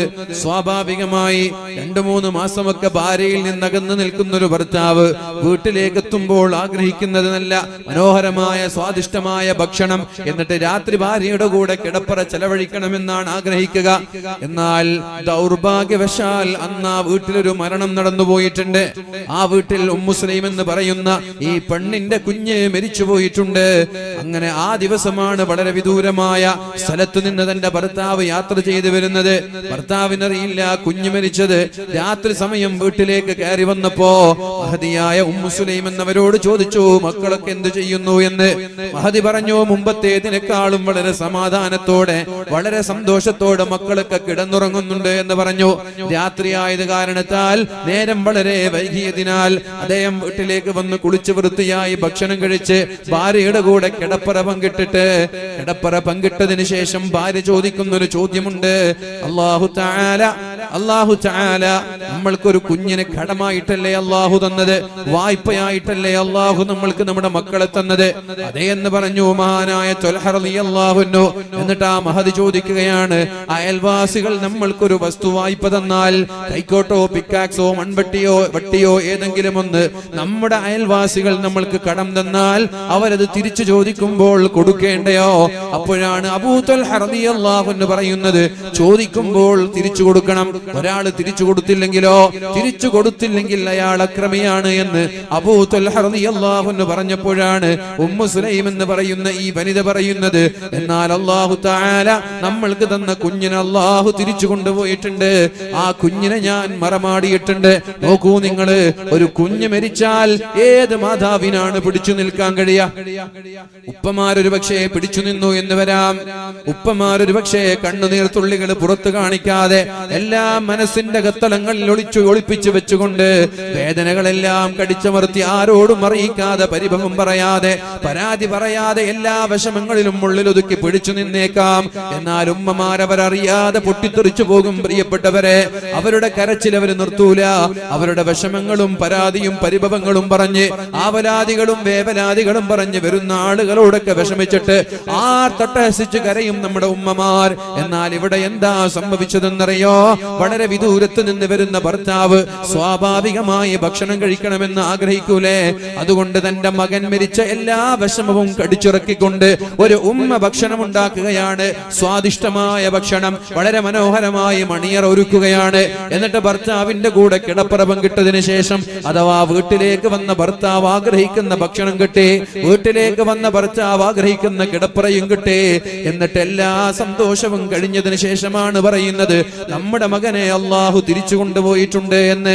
എന്തിനെന്നറിയോ? ഞാൻ എത്ര വിഷമിച്ചാലും, ഞാൻ എത്ര പ്രയാസപ്പെട്ടാലും എന്റെ ഭർത്താവിനൊരു വിഷമം ഉണ്ടാവരുത്. നിങ്ങൾ ആലോചിച്ചു നോക്ക്, 2 കൊല്ലം ഗൾഫിൽ നിന്നിട്ട് നാട്ടിലേക്ക് വരുന്ന ദിവസമാണ് വീട്ടിലാരെങ്കിലും മരിക്കുന്നതെങ്കിൽ വീട്ടിലേക്ക് വന്നിട്ട് മനോഹരമായ മട്ടൻ ബിരിയാണി കഴിക്കാൻ നമ്മൾക്ക് കഴിയുമോ? ചിക്കൻ ബിരിയാണി കഴിക്കാൻ നമ്മൾക്ക് കഴിയുമോ? വീട്ടിൽ ഉപ്പ മരിച്ചു, ഉമ്മ മരിച്ചു, മക്കൾ മരിച്ചു, സഹോദരങ്ങൾ മരിച്ചു. ആരെങ്കിലും ഒരാൾ നമ്മൾ ഗൾഫിൽ നിന്ന് നാട്ടിലേക്ക് വരുന്ന ദിവസം മരിച്ചു പോയാൽ വിഷമം കൊണ്ട് നമ്മൾക്ക് ഭക്ഷണം കഴിക്കാൻ കഴിയോ? കഴിയില്ലല്ലോ. എന്നാൽ ആ വിഷമം ഭർത്താവിനെ അറിയിക്കാതെ സന്തോഷത്തോടെ ഭക്ഷണം കഴിപ്പിച്ച ഭാര്യ, എന്നിട്ട് അതേ രാത്രി നമ്മുടെ മക്കളെ മരിച്ചുപോയ രാത്രി ഭാര്യയുടെ കൂടെ കിടപ്പറ പങ്കിടാൻ പ്രിയപ്പെട്ടവരെ നമ്മൾ തയ്യാറാകുമോ? നമ്മുടെ ഭാര്യ അതിന് തയ്യാറാകുമോ പ്രിയപ്പെട്ടവരെ? എന്നാൽ ഭർത്താവിന്റെ കൂടെ കിടപ്പറയും പങ്കിട്ടിട്ട് ഉമ്മു സുലൈം പറയാണ് നമ്മുടെ മകൻ മരിച്ചുപോയി എന്ന്. ഇവിടെ നിന്ന് പഠിക്കണം എന്റെ പ്രിയപ്പെട്ട സഹോദരിമാർ, എങ്ങനെ ഭർത്താവിനെ തൃപ്തിപ്പെടുത്താൻ കഴിയും. ഇങ്ങനെ ഭർത്താവിനെ തൃപ്തിപ്പെടുത്തുന്ന ഒരു പെണ്ണാണെങ്കിൽ ഒരു ഭർത്താവും ആ പെണ്ണറിയാതെ കണ്ണുപോലും ഹറാമിലേക്ക് പോവില്ല. കണ്ണുപോലും ഞാൻ വേറൊരു പെണ്ണിനെ നോക്കുന്നത് പോലും എന്റെ ഭാര്യയെ വഞ്ചിക്കലാണെന്നൊരു തോന്നലൊരു ഒരു ഭർത്താവിനുണ്ടാകും. ഇങ്ങനെ സ്നേഹിക്കുന്നൊരു ഭാര്യയുണ്ടെങ്കിൽ, എന്നാൽ സ്വാഭാവികമായി സ്നേഹിക്കുന്നതിന് പകരം ഭർത്താവിനോടുള്ള പൊസസീവ്നെസ് കാരണത്താൽ, ഭർത്താവ് എന്റേതാണ് എന്ന തോന്നൽ കാരണത്താൽ ഭർത്താവിന് നിരന്തരമായി പരാതിയും പരിഭവങ്ങളും പറഞ്ഞ് വേദനിപ്പിക്കുന്ന ഒരു ഭാര്യയാണെങ്കിൽ, ഒരുപക്ഷെ നല്ല ഭർത്താക്കന്മാർ വരെ പ്രതികാരം കൊണ്ട് ഹറാമ് കണ്ടേക്കാം, ഹറാമ് ചെയ്തേക്കാം, അവരുടെ ഭാഗത്ത് നിന്ന് തെറ്റുകൾ വന്നേക്കാം. അതാ ഞാൻ പറഞ്ഞത്, കല്യാണം കഴിയലോടുകൂടി 75% ഒരാൾ നന്നാകുമെന്ന്. 25% മാറ്റമുണ്ടാവേണ്ടത് നല്ല കുടുംബജീവിതം നയിക്കലിലൂടെയാണ്. ഭർത്താവിനെ സ്നേഹിക്കുന്ന ഭാര്യ, ഭാര്യയെ സ്നേഹിക്കുന്ന ഭർത്താവ് പരസ്പരം അങ്ങോട്ടും ഇങ്ങോട്ടും പരാതിയോ പരിഭവങ്ങളോ പറയാതെ തെറ്റു കാണുമ്പോൾ മാപ്പ് നൽകാൻ കഴിയുന്ന ഭാര്യയും ഭർത്താവുമായി നമ്മൾ മാറണം. അങ്ങനെ ജീവിക്കുമ്പോൾ ഒരു ഭർത്താവും ഒരു ഭാര്യയും അവരറിയാതെ വഞ്ചിക്കാൻ അവർ തയ്യാറാവൂല. 3 പോയിന്റിൽ ഒന്നാമത്തേത് വളരെ നേരത്തെ വിവാഹം ചെയ്യുക എന്നുള്ളതാണ്. 18 വയസ്സായ ഒരു പെൺകുട്ടിയെ നമ്മൾ വിവാഹം നിക്കാഹ് ചെയ്തു കൊടുക്കുക. 22 വയസ്സായ ഒരു ചെറുപ്പക്കാരന് നിക്കാഹ് ചെയ്തു കൊടുക്കുക. എങ്കിൽ എത്രത്തോളം തെറ്റുകളിൽ നിന്ന് നമ്മുടെ നാടിനെ രക്ഷപ്പെടുത്താൻ കഴിയുന്നറിയാം. 22 വയസ്സിലൊക്കെ ചെറുപ്പക്കാര് കല്യാണം കഴിച്ചാൽ പള്ളിയോട് ബന്ധമുണ്ടാവും, വാലിനോട് ബന്ധമുണ്ടാവും, നിസ്കരിക്കാൻ വരും, വൈകുന്നേരം രാത്രികളിൽ വൈകി ഉറങ്ങുന്നത് അവർ അവസാനിപ്പിക്കും, വളരെ നേരത്തെ ഉറങ്ങാൻ തുടങ്ങും. പക്ഷെ എന്തുകൊണ്ടാണ് പാരന്റ്സ് അത് തയ്യാറാവാത്തത്? നിങ്ങൾക്ക് എന്താണ് ഇഷ്ടം? നിങ്ങളുടെ മക്കള് 18 വയസ്സിന് നിക്കാഹ് കഴിച്ചാൽ നിങ്ങൾക്ക് വല്ല ഇഷ്ടമുണ്ടോ? നിങ്ങൾക്ക് വല്ല ഇഷ്ടമുണ്ടോ? 22 വയസ്സിൽ നിങ്ങളുടെ മക്കൾ കല്യാണം കഴിച്ചാൽ നിങ്ങൾക്ക് വല്ല ഇഷ്ടമുണ്ടോ? ആൺകുട്ടികൾ കല്യാണം കഴിച്ചാൽ നിങ്ങൾക്ക് വല്ല ഇഷ്ടമുണ്ടോ? ഉമ്മമാർക്ക് ഉപ്പമാർക്ക് വല്ല ഇഷ്ടമുണ്ടോ? ദീൻ പറഞ്ഞ വിഷയം, അല്ലാഹുവിന്റെ ഹബീബ് പറഞ്ഞ വിഷയം, വേഗം കല്യാണം കഴിപ്പിച്ചു കൊടുക്കണം എന്നുള്ളത്. വേറെ ആരുമില്ല. ഈ കല്യാണം വൈകിയത് മുതലാണ് നമ്മുടെ നാട്ടിലൊക്കെ അധാർമികതകൾ വർദ്ധിക്കാൻ തുടങ്ങി, തോന്നിവാസങ്ങൾ വർദ്ധിക്കാൻ തുടങ്ങി. ഒന്നാമത്തെ വിഷയം നിക്കാഹാണ്. ഞാൻ പറയുന്നത് നിക്കാഹ് കഴിപ്പിച്ചു കൊടുക്കണം. നിക്കാഹ് കഴിപ്പിക്കുമ്പോൾ, അഥവാ 18 വയസ്സുള്ളൊരു കുട്ടി നിക്കാഹ് ചെയ്യുമ്പോൾ ആ കുട്ടി പഠിക്കുന്ന പ്രായമാണ്. ആ കുട്ടിയുടെ പഠനം മുടങ്ങാൻ പാടില്ല. നിക്കാഹ് ചെയ്തതിന് ശേഷം ആ കുട്ടിയെ പഠിക്കാൻ നമ്മൾ അനുവദിക്കണം. ഡിഗ്രി പൂർത്തിയാവണം, PG ചെയ്യണം. ഏത് മേഖലയിലാണ് ആ കുട്ടിക്ക് കൂടുതൽ താല്പര്യം, ആ മേഖലയിൽ കുട്ടിയെ പഠിക്കാൻ അനുവദിക്കണം. പിന്നെ പഠിച്ചു കഴിഞ്ഞതിന് ശേഷം അവൾക്ക് തുർക്കിയിലോ ഡൽഹിയിലോ ചൈനയിലോ മലേഷ്യയിലോ യമനിലോ ബാംഗ്ലൂരിലോ എറണാകുളത്തോ തിരുവനന്തപുരത്തോ എവിടെ പോയിട്ടും ആ കുട്ടി ഹോസ്റ്റലിൽ പോയിട്ട് പഠിച്ചാലും ആ കുട്ടിയുടെ ഭാഗത്ത് നിന്ന് മോശമായ പ്രവർത്തനങ്ങൾ ഉണ്ടാവില്ല നിക്കാഹ് കഴിഞ്ഞതിന് ശേഷം പറഞ്ഞേച്ചാൽ. കാരണം അവളൊരു അറ്റാച്ച്ഡ് ആണ്, ഹിച്ച്ഡ് ആണ് എന്നുള്ളൊരു ബോധം അവൾക്കുണ്ടാവും. നേരെ മറിച്ച് അറ്റാച്ച്മെന്റ് ഇല്ലാതെ, ലോക്കില്ലാത്ത ആളുകളിൽ നിന്ന് തെറ്റുകൾ വരാൻ സാധ്യതയില്ല. ഞാൻ പറഞ്ഞു, ഈ ലോക്കാണ് പലപ്പോഴും നമ്മൾ തെറ്റിൽ നിന്ന് തടയുന്നത്. ഈ ലോക്കാണ്. ഈ ലോക്ക് നമ്മൾ എപ്പോഴും ഉണ്ടാക്കണം. കുട്ടിയായിരിക്കാൻ നമ്മൾക്കുള്ള ലോക്കാണ് നമ്മുടെ മാതാപിതാക്കൾ. ഒരു 15 വയസ്സ് വരെ നമ്മൾക്കുള്ള ലോക്കാണ് നമ്മുടെ ഉപ്പയും ഉമ്മയും. 15 വയസ്സ് കഴിഞ്ഞാൽ നമ്മുടെ ലോക്കാണ് ഭാര്യയും ഭർത്താവും. കല്യാണം കഴിഞ്ഞ് കുട്ടികളുണ്ടായാൽ ഭാര്യയും ഭർത്താവും ലോക്കാണ്. അതേപോലെ നമ്മുടെ മക്കളും നമ്മുടെ ലോക്കാണ്. ഈ ലോക്കിടാനാണ് അള്ളാഹുവിന്റെ ഹബീബ് പറയുന്നത്. 18 വയസ്സായതിന്റെ ശേഷം നമ്മുടെ പെൺമക്കളെ നിക്കാഹ് ചെയ്ത് കൊടുത്ത് നിങ്ങൾ സ്വതന്ത്രമായി പഠിക്കാൻ അനുവദിച്ചാൽ 2 നേട്ടമാണ് അവിടെയുള്ളത്. ഒന്ന്, അവളുടെ ഭാഗത്ത് നിന്ന് അവിഹിതമായ ബന്ധങ്ങളോ പ്രേമങ്ങളോ ചാറ്റിങ്ങുകളോ അതേപോലെ ഗ്യാതറിങ്ങോ മീറ്റപ്പോ ഹാങ്ങപ്പോ ഒന്നും ഉണ്ടാവില്ല. ഹാങ്ങൗട്ടിന് വേണ്ടി പുറത്തു പോവാ, ഗ്യാതറിംഗ് മീറ്റപ്പ് എന്ന് പറഞ്ഞ് പുറത്തു പോവാ, ഇതൊന്നും ഉണ്ടാവൂല. നിക്കാഹ് ചെയ്തു കൊടുത്താൽ സ്വാഭാവികമായി ഭർത്താവിനോടൊരു പെണ്ണിന് അറ്റാച്ച്മെന്റ് ഉണ്ടാകും. അപ്പൊ രാത്രി സമയങ്ങളിലോ പകൽ സമയങ്ങളിലോ ക്ലാസ് കട്ട് ചെയ്തിട്ടോ മറ്റൊരാളുടെ കൂടെ കടന്നു പോകാൻ ഒരു പെണ്ണിന് കഴിയില്ല. 100% കഴിയില്ല, 100% കഴിയില്ല. അതുകൊണ്ടാണ്, അതുമാത്രമല്ല, അതിന്റെ കൂടെ പഠനത്തിൽ ശ്രദ്ധ കേന്ദ്രീകരിക്കാൻ കഴിയും. ഒരു പെണ്ണിന് പഠനത്തിൽ ശ്രദ്ധ കേന്ദ്രീകരിക്കാൻ കഴിയും. ഇതേപോലൊരു ചെറുപ്പക്കാരൻ, 22 വയസ്സായ ഒരു ചെറുപ്പക്കാരന് പഴയതുപോലെ അലഞ്ഞു തിരിഞ്ഞ് വായ നോക്കിയിട്ടൊക്കെ നടക്കാൻ കഴിയില്ല. ഒരു ബന്ധമുണ്ട്, എനിക്കൊരു ഭാര്യയുണ്ട്, ഹലാലായൊരു ഇണയുണ്ട്, എപ്പോഴെങ്കിലും കൂടെ കറങ്ങണമെന്ന് തോന്നുമ്പോ തന്റെ അനുവദനീയമായ ഭാര്യയുടെ കൂടെ കറങ്ങാൻ, സ്കൂളിൽ കൊണ്ടുപോയി ഡ്രോപ്പ് ചെയ്യാൻ, കോളേജുകളിൽ ഡ്രോപ്പ് ചെയ്യാൻ, വെക്കേഷൻ വരുമ്പോ ടൂർ പോവാൻ, അഥവാ പ്രേമിക്കുന്നത് പോലെ 2 പേർക്കും ജീവിക്കാൻ കഴിയും. ഏതുവരെ? 2 പേരുടെയും വിവാഹം നടക്കുന്നത് വരെ. അങ്ങനെ 2 പേരും 22 വയസ്സിലും 18 വയസ്സിലും കല്യാണം കഴിയുന്ന ഒരു സിസ്റ്റം നമ്മുടെ സമൂഹത്തിലേക്ക് കൊണ്ടുവന്നാൽ, പ്രിയപ്പെട്ടവരെ, നമ്മുടെ മക്കളെ നമ്മൾക്ക് നന്നാക്കാൻ കഴിയും. കല്യാണം വൈകിയാലോ അല്ലാഹുവിന്റെ ഹബീബായ നബി തങ്ങൾ പറയുകയാണ്, തകുൻ ഫിത്നതുൻ വഫസാദുൻ അരീൽ, വ്യാപകമായ ഫിത്നയുണ്ടാകും. നബി തങ്ങളുടെ വാക്കാണിത്, നബി തങ്ങളുടെ മുന്നറിയിപ്പാണിത്. വ്യാപകമായ ഫിത്നതുൻ വഫസാദുൻ അരീൽ, വ്യാപകമായ ഫിത്നകൾക്ക് നിങ്ങൾ സാക്ഷിയാകേണ്ടി വരും കല്യാണം വൈകുന്നത് കൊണ്ട്. എന്താ നിങ്ങൾക്ക് നഷ്ടം? ഞാൻ വീണ്ടും ചോദിക്കുകയാണ്, 22 വയസ്സുള്ള ഒരു ചെറുപ്പക്കാരൻ കല്യാണം കഴിച്ചാൽ നിങ്ങൾക്ക് എന്താ നഷ്ടം? ആർക്കെങ്കിലും നഷ്ടമുണ്ടോ? നിങ്ങളിത് വേദം കേട്ടിട്ട് പോകും, എന്നിട്ട് നിങ്ങൾ കല്യാണത്തെ കുറിച്ച് ആലോചിക്കൂല. എനിക്കറിയാം, എനിക്ക് നിങ്ങൾ കല്യാണം കഴിപ്പിച്ചു കൊടുത്താലും കുഴപ്പമില്ല, കല്യാണം കഴിപ്പിച്ചു കൊടുത്തില്ലെങ്കിലും കുഴപ്പമില്ല. അവര് തെറ്റ് ചെയ്താൽ ഉത്തരവാദി നിങ്ങളായിരിക്കും. അവര് തെറ്റു ചെയ്താൽ അതിന്റെ പൂർണ്ണമായ ഉത്തരവാദിത്വം മാതാപിതാക്കളായിരിക്കും. പ്രിയപ്പെട്ട സഹോദരിമാരെ, നിങ്ങൾ അത്ഭുതപ്പെടുന്നു വേണ്ട. 18 വയസ്സിൽ ഞാൻ നിക്കാഹ് കഴിക്കൂല എന്ന് വാശൊന്നും പിടിക്കണ്ട. 18 വയസ്സിൽ പ്രേമിക്കാൻ തുടങ്ങുന്നുണ്ടോ? എങ്കിലും കല്യാണത്തിന് തയ്യാറാവണം. പ്രേമിക്കുന്നത് പോലെയുള്ളൂ നിക്കാഹ് എന്ന് പറഞ്ഞാല്. അല്ലാതെ ഭർത്താവിന്റെ വീട്ടിൽ കൊണ്ടുപോയിട്ട് അവരെ താമസിപ്പിക്കൊന്നും വേണ്ട. നിങ്ങളുടെ വീട്ടിൽ താമസിച്ചാൽ മതി, പഠനം കഴിഞ്ഞിട്ട് ഭർത്താവിന്റെ വീട്ടിലേക്ക് അയച്ചാൽ മതി. പക്ഷെ ഇതൊരു ഹലാലായ ഇണയാക്കി കൊടുക്കലാ നിക്കാഹ് എന്ന് പറയുന്നത്. പ്രേമിക്കാൻ കഴിയും. 5ാം ക്ലാസ് മുതൽ പ്രേമിക്കാൻ തുടങ്ങാം, 8ാം ക്ലാസ് മുതൽ പ്രേമിക്കാൻ തുടങ്ങാം. നിക്കാഹ് കഴിയുമ്പോൾ എനിക്ക് വേണ്ട. അതെന്താ നിക്കാഹ് നിങ്ങൾക്ക് വേണ്ടാത്തത്? 18 വയസ്സാകുമ്പോൾ നിക്കാഹ് എന്തേ നിങ്ങൾക്ക് വേണ്ടാത്തത്? പ്രേമിക്കാൻ എല്ലാരും 18 വയസ്സ് എല്ലാരും പ്രേമിക്കാൻ. ആരാ ഇവിടെ ആളില്ലാത്ത? പ്രേമിക്കാത്ത ആളുകൾ ആരാ? ചാറ്റ് ചെയ്യാത്ത ആളുകളല്ല. ബോയ് ഫ്രണ്ട്സ് ഇല്ലാത്ത ആളുകളാരാ? ഗേൾ ഫ്രണ്ട്സ് ഇല്ലാത്ത ആളുകളാരാ? ലവേഴ്സ് ഇല്ലാത്ത ആളുകളാരാ? എന്നിട്ട് വിവാഹം നിക്കാഹ് എന്ന് പറയുമ്പോ എനിക്ക് സമയമായിട്ടില്ല എന്ന് പറയാ. അതിന് മാത്രം ഹലാലാക്കി തരുമ്പോ സമയമില്ല, ഹറാമിന് എല്ലാറ്റിനും സമയമുണ്ട്. ഇതെങ്ങനെ ശരിയാവുക? ഇതെങ്ങനെ ശരിയാവുക? അതുകൊണ്ട് പ്രിയപ്പെട്ടവരെ, എന്റെ പ്രിയപ്പെട്ട രക്ഷിതാക്കളോട് പറയാണ്, അല്ലാഹുവിന്റെ ഹബീബിന്റെ ഹദീസ് ഞാൻ നബി തങ്ങൾ പറയാണ്, فإن أصاب إثما فإنما إثمه على أبويه. 18 വയസ്സായ ഒരു പെണ്ണ് വിവാഹം വൈകുന്നത് മൂലം അവളൊരു തെറ്റു ചെയ്താൽ, എന്താ അവൾ തെറ്റ് ചെയ്യാൻ? നിസ്കാരം കഥാക്കൊന്നുമില്ല. 18 വയസ്സായ ഒരു പെണ്ണ് വിവാഹം വൈകുന്നത് മൂലം ചെയ്യാൻ സാധ്യതയുള്ള തെറ്റ്, പ്രേമിക്കും, ചാറ്റ് ചെയ്യും, കറങ്ങാൻ പോകും, പിന്നെന്താ വീഡിയോ കോൾ നടത്തും, ഫോട്ടോകൾ കൈമാറും, ക്ലാസ് കട്ട് ചെയ്യും. അല്ലാതെ നിസ്കാരം കഥാക്കോ നോമ്പ് നോക്കാതിരിക്കലൊന്നുമില്ല. 18 വയസ്സായ ഒരു പെണ്ണ് ചെയ്യാൻ തുടങ്ങുന്ന തെറ്റ്. ഈ തെറ്റുകളുടെ എല്ലാം ഒരു ഓഹരി. ഇവള് വ്യഭിചരിച്ചാൽ വ്യഭിചാരത്തിന്റെ കുറ്റം മാതാപിതാക്കൾക്കാണ്. ഇവള് പ്രേമിച്ചാൽ പ്രേമത്തിന്റെ കുറ്റം മാതാപിതാക്കൾക്കാണ്. ഇവള് രാത്രി ഉറങ്ങാതെ ചാറ്റ് ചെയ്താൽ അതിന്റെ കുറ്റം മാതാപിതാക്കൾക്കാണ്. ആരാ പറയുന്നത്? ഷഫീഉനാ റസൂലുള്ളാഹ്. നിങ്ങൾക്കിത് ഗൗരവമല്ലെങ്കിലും അള്ളാഹുവിന്റെ കോടതിയിലെത്തിയാൽ നിങ്ങൾ അറിയാതെ ഒരുപാട് വ്യഭിചാരങ്ങൾ നിങ്ങളുടെ തലയിലുണ്ടാകും.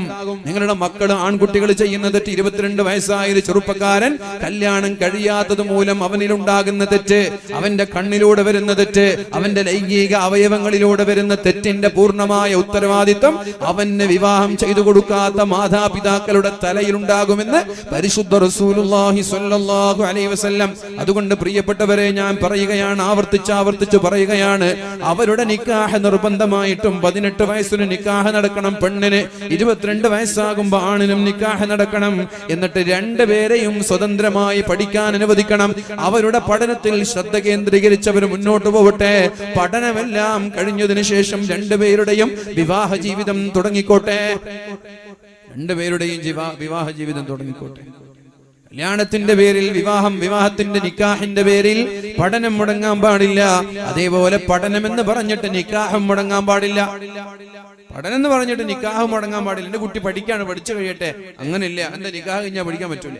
ഞാൻ ഇപ്പോഴും ഒരു സ്റ്റുഡന്റാണ്. ഇപ്പോഴും ഞാൻ സ്റ്റുഡന്റ്, 2 മക്കളുണ്ട്. ഞാൻ ഇപ്പോഴും പഠിച്ചുകൊണ്ടിരിക്കുന്ന ഒരു വിദ്യാർത്ഥിയാണ്. കഴിഞ്ഞ വർഷമാണ് എന്റെ PG കഴിഞ്ഞത്. ഇനി PhD ചെയ്യാനുള്ള ഒരുക്കത്തിലാണ് ഞാൻ.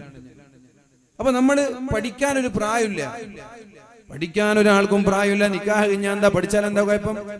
നിക്കാഹ് കഴിഞ്ഞാൽ പഠിച്ചാൽ എന്താ കുഴപ്പം? എന്താ പ്രശ്നം? നിക്കാഹ് കഴിഞ്ഞാൽ പഠിച്ചാൽ എന്താ കുഴപ്പം? കൂടുതൽ ശ്രദ്ധ കിട്ടും പഠിക്കാൻ. യൂണിവേഴ്സിറ്റിയിൽ 2 റാങ്കോടുകൂടി PGയിൽ പാസ്സായ ആളാണ്. കല്യാണം കഴിഞ്ഞു, മക്കളുണ്ട്, ഭാര്യ ഉണ്ടെന്ന് പറഞ്ഞിട്ട് പഠനത്തെ ബാധിക്കുമോ? ബാധിക്കില്ല. ഈ വാദം കൂടി ഇല്ലെങ്കിൽ 1 റാങ്ക് കിട്ടുമായിരുന്നു. ഞാൻ പലപ്പോഴും എക്സാമിന് പോകുന്നത് എപ്പോന്ന് പറയുന്നത്, പലപ്പോഴും രാത്രി വാല് കഴിഞ്ഞിട്ട് 3 മണിയൊക്കെ റൂമിലെത്തുമ്പോൾ, എന്നിട്ട് കിടന്നുറങ്ങി സുബഹിസ്കരിച്ച് വീണ്ടും കിടക്കും. എന്നിട്ട് 10 മണിക്കൊക്കെ എണിച്ചിട്ടാണ് അന്നത്തെ എക്സാം നമ്മൾ പഠിക്കുക. എന്നിട്ട് എക്സാം എഴുതാൻ സമയം കിട്ടോ? ഇല്ല. എന്തുകൊണ്ട്? 2 മണിക്ക് എക്സാം തുടങ്ങിയാൽ 5 മണി വരെയാണ് എക്സാം. പക്ഷെ എനിക്ക് 5 മണിയാകുമ്പോൾ, രാത്രിയാകുമ്പോൾ കണ്ണൂർ എവിടെയെങ്കിലും വാലുണ്ടാവും. അപ്പോൾ ട്രെയിന് നോക്കിയിട്ട് ഒരു 4 മണിയാകുമ്പോൾ തന്നെ എക്സാം നിർത്തി പകുതിന്ന് പോകേണ്ടി വരും. എന്തുകൊണ്ട്? കാലിക്കറ്റ് യൂണിവേഴ്സിറ്റി എന്ന് പറഞ്ഞ അവർ തോന്നുമ്പോഴാണ് ഡേറ്റ് പ്രഖ്യാപിക്കുക. നമ്മൾ വാല് 6 മാസം മുമ്പൊക്കെ കൊടുക്കും. ഓരോ വാല് 6 മാസം 8 മാസം മുമ്പൊക്കെ ഡേറ്റ് കൊടുക്കും നമ്മൾ. ഇവര് ഒരു മാസം മുമ്പാണ് ഇപ്പോൾ എക്സാം എന്ന് പറയാം. അതിന്റെ സമയം നിർണ്ണയിക്കുന്നത് 1 മാസം മുമ്പാണ്. ഒന്നും ചെയ്യാൻ കഴിയില്ല. അപ്പൊ നമ്മൾ ഒരിക്കലും മക്കളുള്ളതോ ജോലി ചെയ്യുന്നതോ ഭാര്യയുള്ളതോ നമ്മുടെ പഠനത്തെ ഒരിക്കലും ബാധിക്കൂല. കൂടുതൽ പഠിക്കാനുള്ള ഒരു താല്പര്യം നമ്മൾക്കുണ്ടാവും. അന്ന് സത്യം പറഞ്ഞാല് പഠിക്കുന്ന സമയത്ത്, ചെറുപ്പത്തിൽ പഠിക്കുന്ന സമയത്ത് ഉണ്ടായതിനേക്കാളും കൂടുതൽ പഠിക്കണം എന്നുള്ളൊരു ആവശ്യം ഇപ്പോഴാണ് വരുന്നത്. കൂടുതൽ പഠിക്കണം, കൂടുതൽ വായിക്കണം എന്നൊരു തോന്നലുണ്ടാവില്ല. അതുകൊണ്ട് പ്രിയപ്പെട്ടവരെ, ഞാൻ എന്റെ പ്രിയപ്പെട്ട ഉപ്പമാരോട് ഉമ്മമാരോട് പറയും, നിങ്ങൾക്ക് വേണോ മക്കള് ചെയ്യുന്ന ഹറാമുകളുടെ ഭാരവും നാളെ അള്ളാന്റെ കോടതിയിൽ ഏറ്റെടുക്കണം. നമ്മൾ ചെയ്യുന്ന തെറ്റൻ ഇഷ്ടം പോലെയുണ്ട്. നമ്മൾ ചെയ്യുന്ന തെറ്റൻ ഇഷ്ടം പോലെയുണ്ട് പഠിച്ചോന്റെ അടുത്ത്. ഇനി മക്കള് ചെയ്യുന്ന തെറ്റും കൂടി നമ്മൾ ഏറ്റെടുക്കണം. അതുകൊണ്ട് ഒരു പെൺകുട്ടിയും മാതാപിതാക്കളെ തടയാൻ പാടില്ല. മൈ ചോയ്സ് എന്ന് പറയാൻ പാടില്ല. അത് കോളേജിൽ വിട്ട് പറഞ്ഞാൽ മതി. മൈ ചോയ്സ് ഒക്കെ വീട്ടിൽ ഉപ്പയും ഉമ്മയും പറയുന്നത് അനുസരിക്കണം. അതാണ് ദീൻ പറയുന്നത്. ഉപ്പയും ഉമ്മയും പറയുന്നത് അനുസരിക്കുന്നവരാകണം. അതാണ് ദീൻ പറയുന്നത്. മാതാപിതാക്കളെ വെറുപ്പിക്കുന്ന ഇഷ്ടപ്പെടാത്ത മക്കളാണെങ്കിൽ ദുനിയാവിൽ വെച്ച് തന്നെ അള്ളാഹു ശിക്ഷിക്കുമെന്നാണ് പരിശുദ്ധ റസൂലുള്ളാഹി സ്വല്ലല്ലാഹു അലൈഹി വസല്ലം പറയുന്നത്. ദുനിയാവിൽ വെച്ച് തന്നെ അള്ളാഹു വെറുതെ വിടൂല എന്ന് പറയുന്നത്. മാതാപിതാക്കളെ വിഷമിപ്പിക്കുന്ന മക്കള്, മാതാപിതാക്കളെ പ്രയാസപ്പെടുത്തുന്ന മക്കള്, നിങ്ങൾക്ക് അതുകൊണ്ടൊരു നഷ്ടവും ഉണ്ടാവൂല, ലാഭമല്ലാതെ. എന്റെ പ്രിയപ്പെട്ട ചെറുപ്പക്കാരികളോട് പറയാൻ, നിങ്ങൾക്ക് അതുകൊണ്ട് ലാഭമല്ലാതെ നഷ്ടം ഉണ്ടാവില്ല. ചെറുപ്പക്കാരൊക്കെ എന്തായാലും 22 വയസ്സാകുമ്പോൾ കല്യാണമൊക്കെ റെഡി ആയിരിക്കും, അല്ലെ? നിങ്ങളൊക്കെ റെഡി ആയിരിക്കും എന്ന് എനിക്കറിയാം. എന്നാൽ പെൺകുട്ടികൾക്ക് വലിയ പേടി ഉണ്ടാവും. നിങ്ങൾക്ക് അതുകൊണ്ട് ലാഭമില്ലാതെ ഒരിക്കലും അതുകൊണ്ട് നഷ്ടം ഉണ്ടാവില്ല.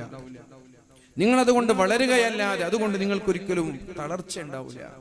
കാരണം നിങ്ങൾക്ക് കല്യാണം കഴിഞ്ഞിട്ട് ഭർത്താവിന്റെ വീട്ടിൽ പോകേണ്ട ഒരു ബാധ്യതയില്ല. അത് ആദ്യം തന്നെ അങ്ങനെ ഒരു കരാറ് വേണം. പഠനം കഴിയുന്നത് വരെ കല്യാണം ഇല്ല എന്നൊരു കരാറ് വേണം. പ്രിയപ്പെട്ടവരെ, അങ്ങനെ നമ്മുടെ ഒന്നാമത്തെ ബാധ്യത എന്ന് പറയുന്നത്, ഞാൻ പറഞ്ഞല്ലോ നിക്കാഹിന്റെ സദസ്സിൽ 3 കാര്യങ്ങളാ പറഞ്ഞത്. ഒന്ന്, വളരെ നേരത്തെ കല്യാണം കഴിക്കണം. നോക്കൂ, നിങ്ങൾ എത്ര 22 വയസ്സിലൊക്കെ കല്യാണം കഴിച്ച് നമ്മുടെ കണ്ണുകളെയും നമ്മുടെ ലൈംഗികമായ അവയവങ്ങളെയും വികാരത്തെയും നിയന്ത്രിക്കാൻ നമ്മൾക്ക് കഴിഞ്ഞാൽ എത്ര തെറ്റുകളിൽ നിന്ന് വിട്ടുനിൽക്കാൻ നമ്മൾക്ക് കഴിയും. അല്ലാഹുവിന്റെ ഹബീബായ നബി തങ്ങൾ പറഞ്ഞു, എന്നിട്ട് കല്യാണം കഴിക്കാനുള്ള സാഹചര്യമില്ല, പണിയും ജോലിയൊന്നും റെഡി ആയിട്ടില്ല, ഒരുപാട് അധ്വാനിക്കുന്നുണ്ട്, ജോലി ഇല്ലാത്തത് കൊണ്ട് ആരും പെണ്ണ് കെട്ടിച്ചു തരുന്നില്ല. അങ്ങനൊരു സാഹചര്യം നിങ്ങൾക്കുണ്ടായാൽ നിങ്ങൾ കണ്ണുകളെ നിയന്ത്രിക്കാനും ലൈംഗികമായ വികാരങ്ങളെ നിയന്ത്രിക്കാനും നോമ്പെടുക്കണമെന്ന് മുഹമ്മദുർ റസൂലുള്ളാഹ് നോമ്പെടുക്കണം. തിന്നുമ്പോഴാണ് വികാരമുണ്ടാവുക. ഒരുപാട് തിന്നുന്നതിനനുസരിച്ചാണ് വൈകാരികമായ ചിന്തകൾ വരിക. അതുകൊണ്ട് ശരീരത്തെ പട്ടിണി കിടത്തിക്കൊണ്ട് വികാരങ്ങളെ നിയന്ത്രിക്കാൻ നിങ്ങൾ ശ്രമിക്കണമെന്ന് അല്ലാഹുവിന്റെ ഹബീബായ മുഹമ്മദുർ റസൂലുള്ളാഹി സ്വല്ലല്ലാഹു അലൈഹി വസല്ലം. ഒന്നാമത്തെ കാര്യം ഇതാണ്. രണ്ടാമത്തെ കാര്യം എന്ന് പറയുന്നത് ദാമ്പത്യ ജീവിതത്തിലുള്ള സന്തോഷമാണ്. കല്യാണം കഴിഞ്ഞത് മുതൽ എന്റെ സമാധാനം നഷ്ടപ്പെട്ടു എന്ന് പറയുന്ന ഓരോ ആളുകളും കേൾക്കണേ. കല്യാണം കഴിഞ്ഞത് മുതൽ എന്റെ സമാധാനം നഷ്ടപ്പെട്ടു എന്ന് പറയുന്ന പെണ്ണും ആണുമെല്ലാം കേൾക്കണേ.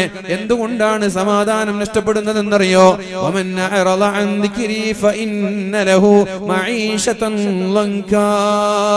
ആരാണ് എന്റെ ദിക്റിൽ നിന്ന് വിട്ടുനിൽക്കുന്നത്? അള്ളാഹുവിന്റെ ദിക്റിൽ നിന്ന് വിട്ടുനിൽക്കുന്ന ഒരാൾക്കും അല്ലാഹു തആല സമാധാനത്തോടെയുള്ള ജീവിതം നൽകൂല എന്നാ പറഞ്ഞത്. ആരാണ് എന്റെ ജീവിതത്തിൽ എന്റെ ദിക്റിൽ നിന്ന് വിട്ടുനിൽക്കുന്നത്? വളരെ ഭാരമേറിയ കുടുസായ ജീവിതമാണ് അവർക്ക് ലഭിക്കാൻ പോകുന്നത് എന്ന് പരിശുദ്ധ ഖുർആനാ പറയുന്നത്. മറ്റൊരായത്ത് നിങ്ങൾ കേട്ടു നോക്ക്.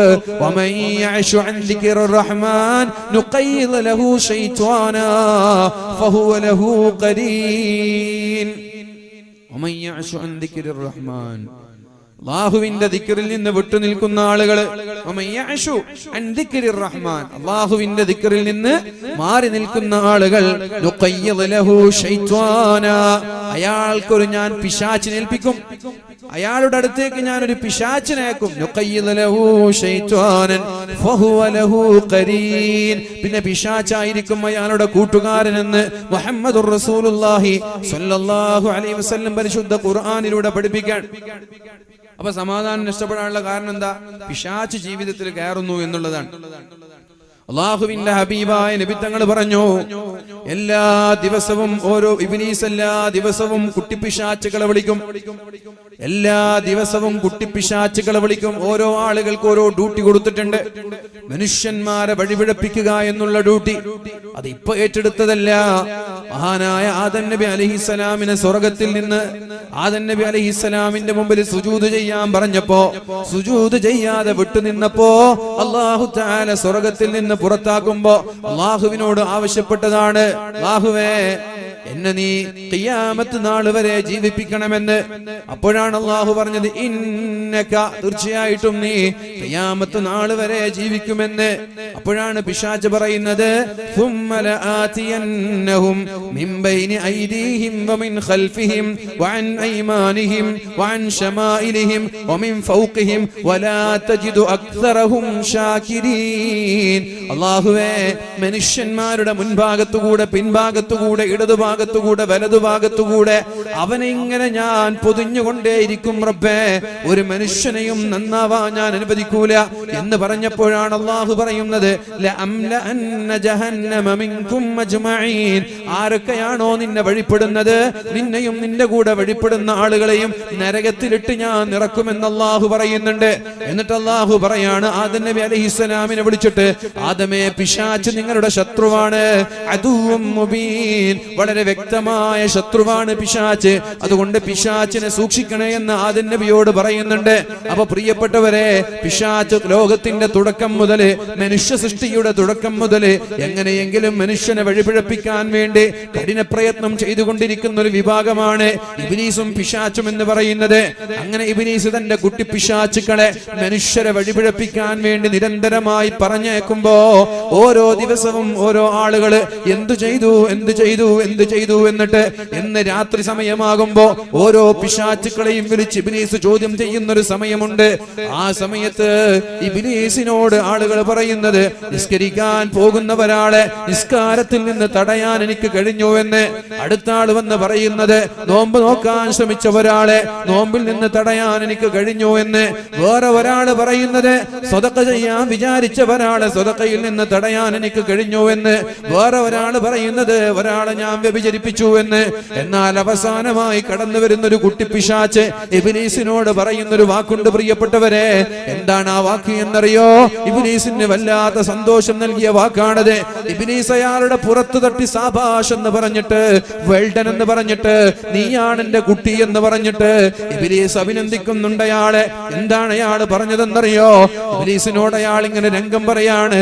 ഒരു കുടുംബത്തിലെ ഭാര്യയും ഭർത്താവും രണ്ടുപേരും പരസ്പരം തമ്മിൽ തല്ലി പരസ്പരം തർക്കിച്ച് പരസ്പരം പോരടിച്ചു കൊണ്ടിരിക്കുന്നതിനിടയിൽ അവരുടെ തർക്കത്തിന് ശക്തി കൂടാൻ എരുതിയിൽ എണ്ണയൊഴിക്കുന്നത് പോലെ ഭർത്താവിന്റെയും ഭാര്യയും ഇടയിൽ സംശയരോഗങ്ങൾ ഉണ്ടാക്കി.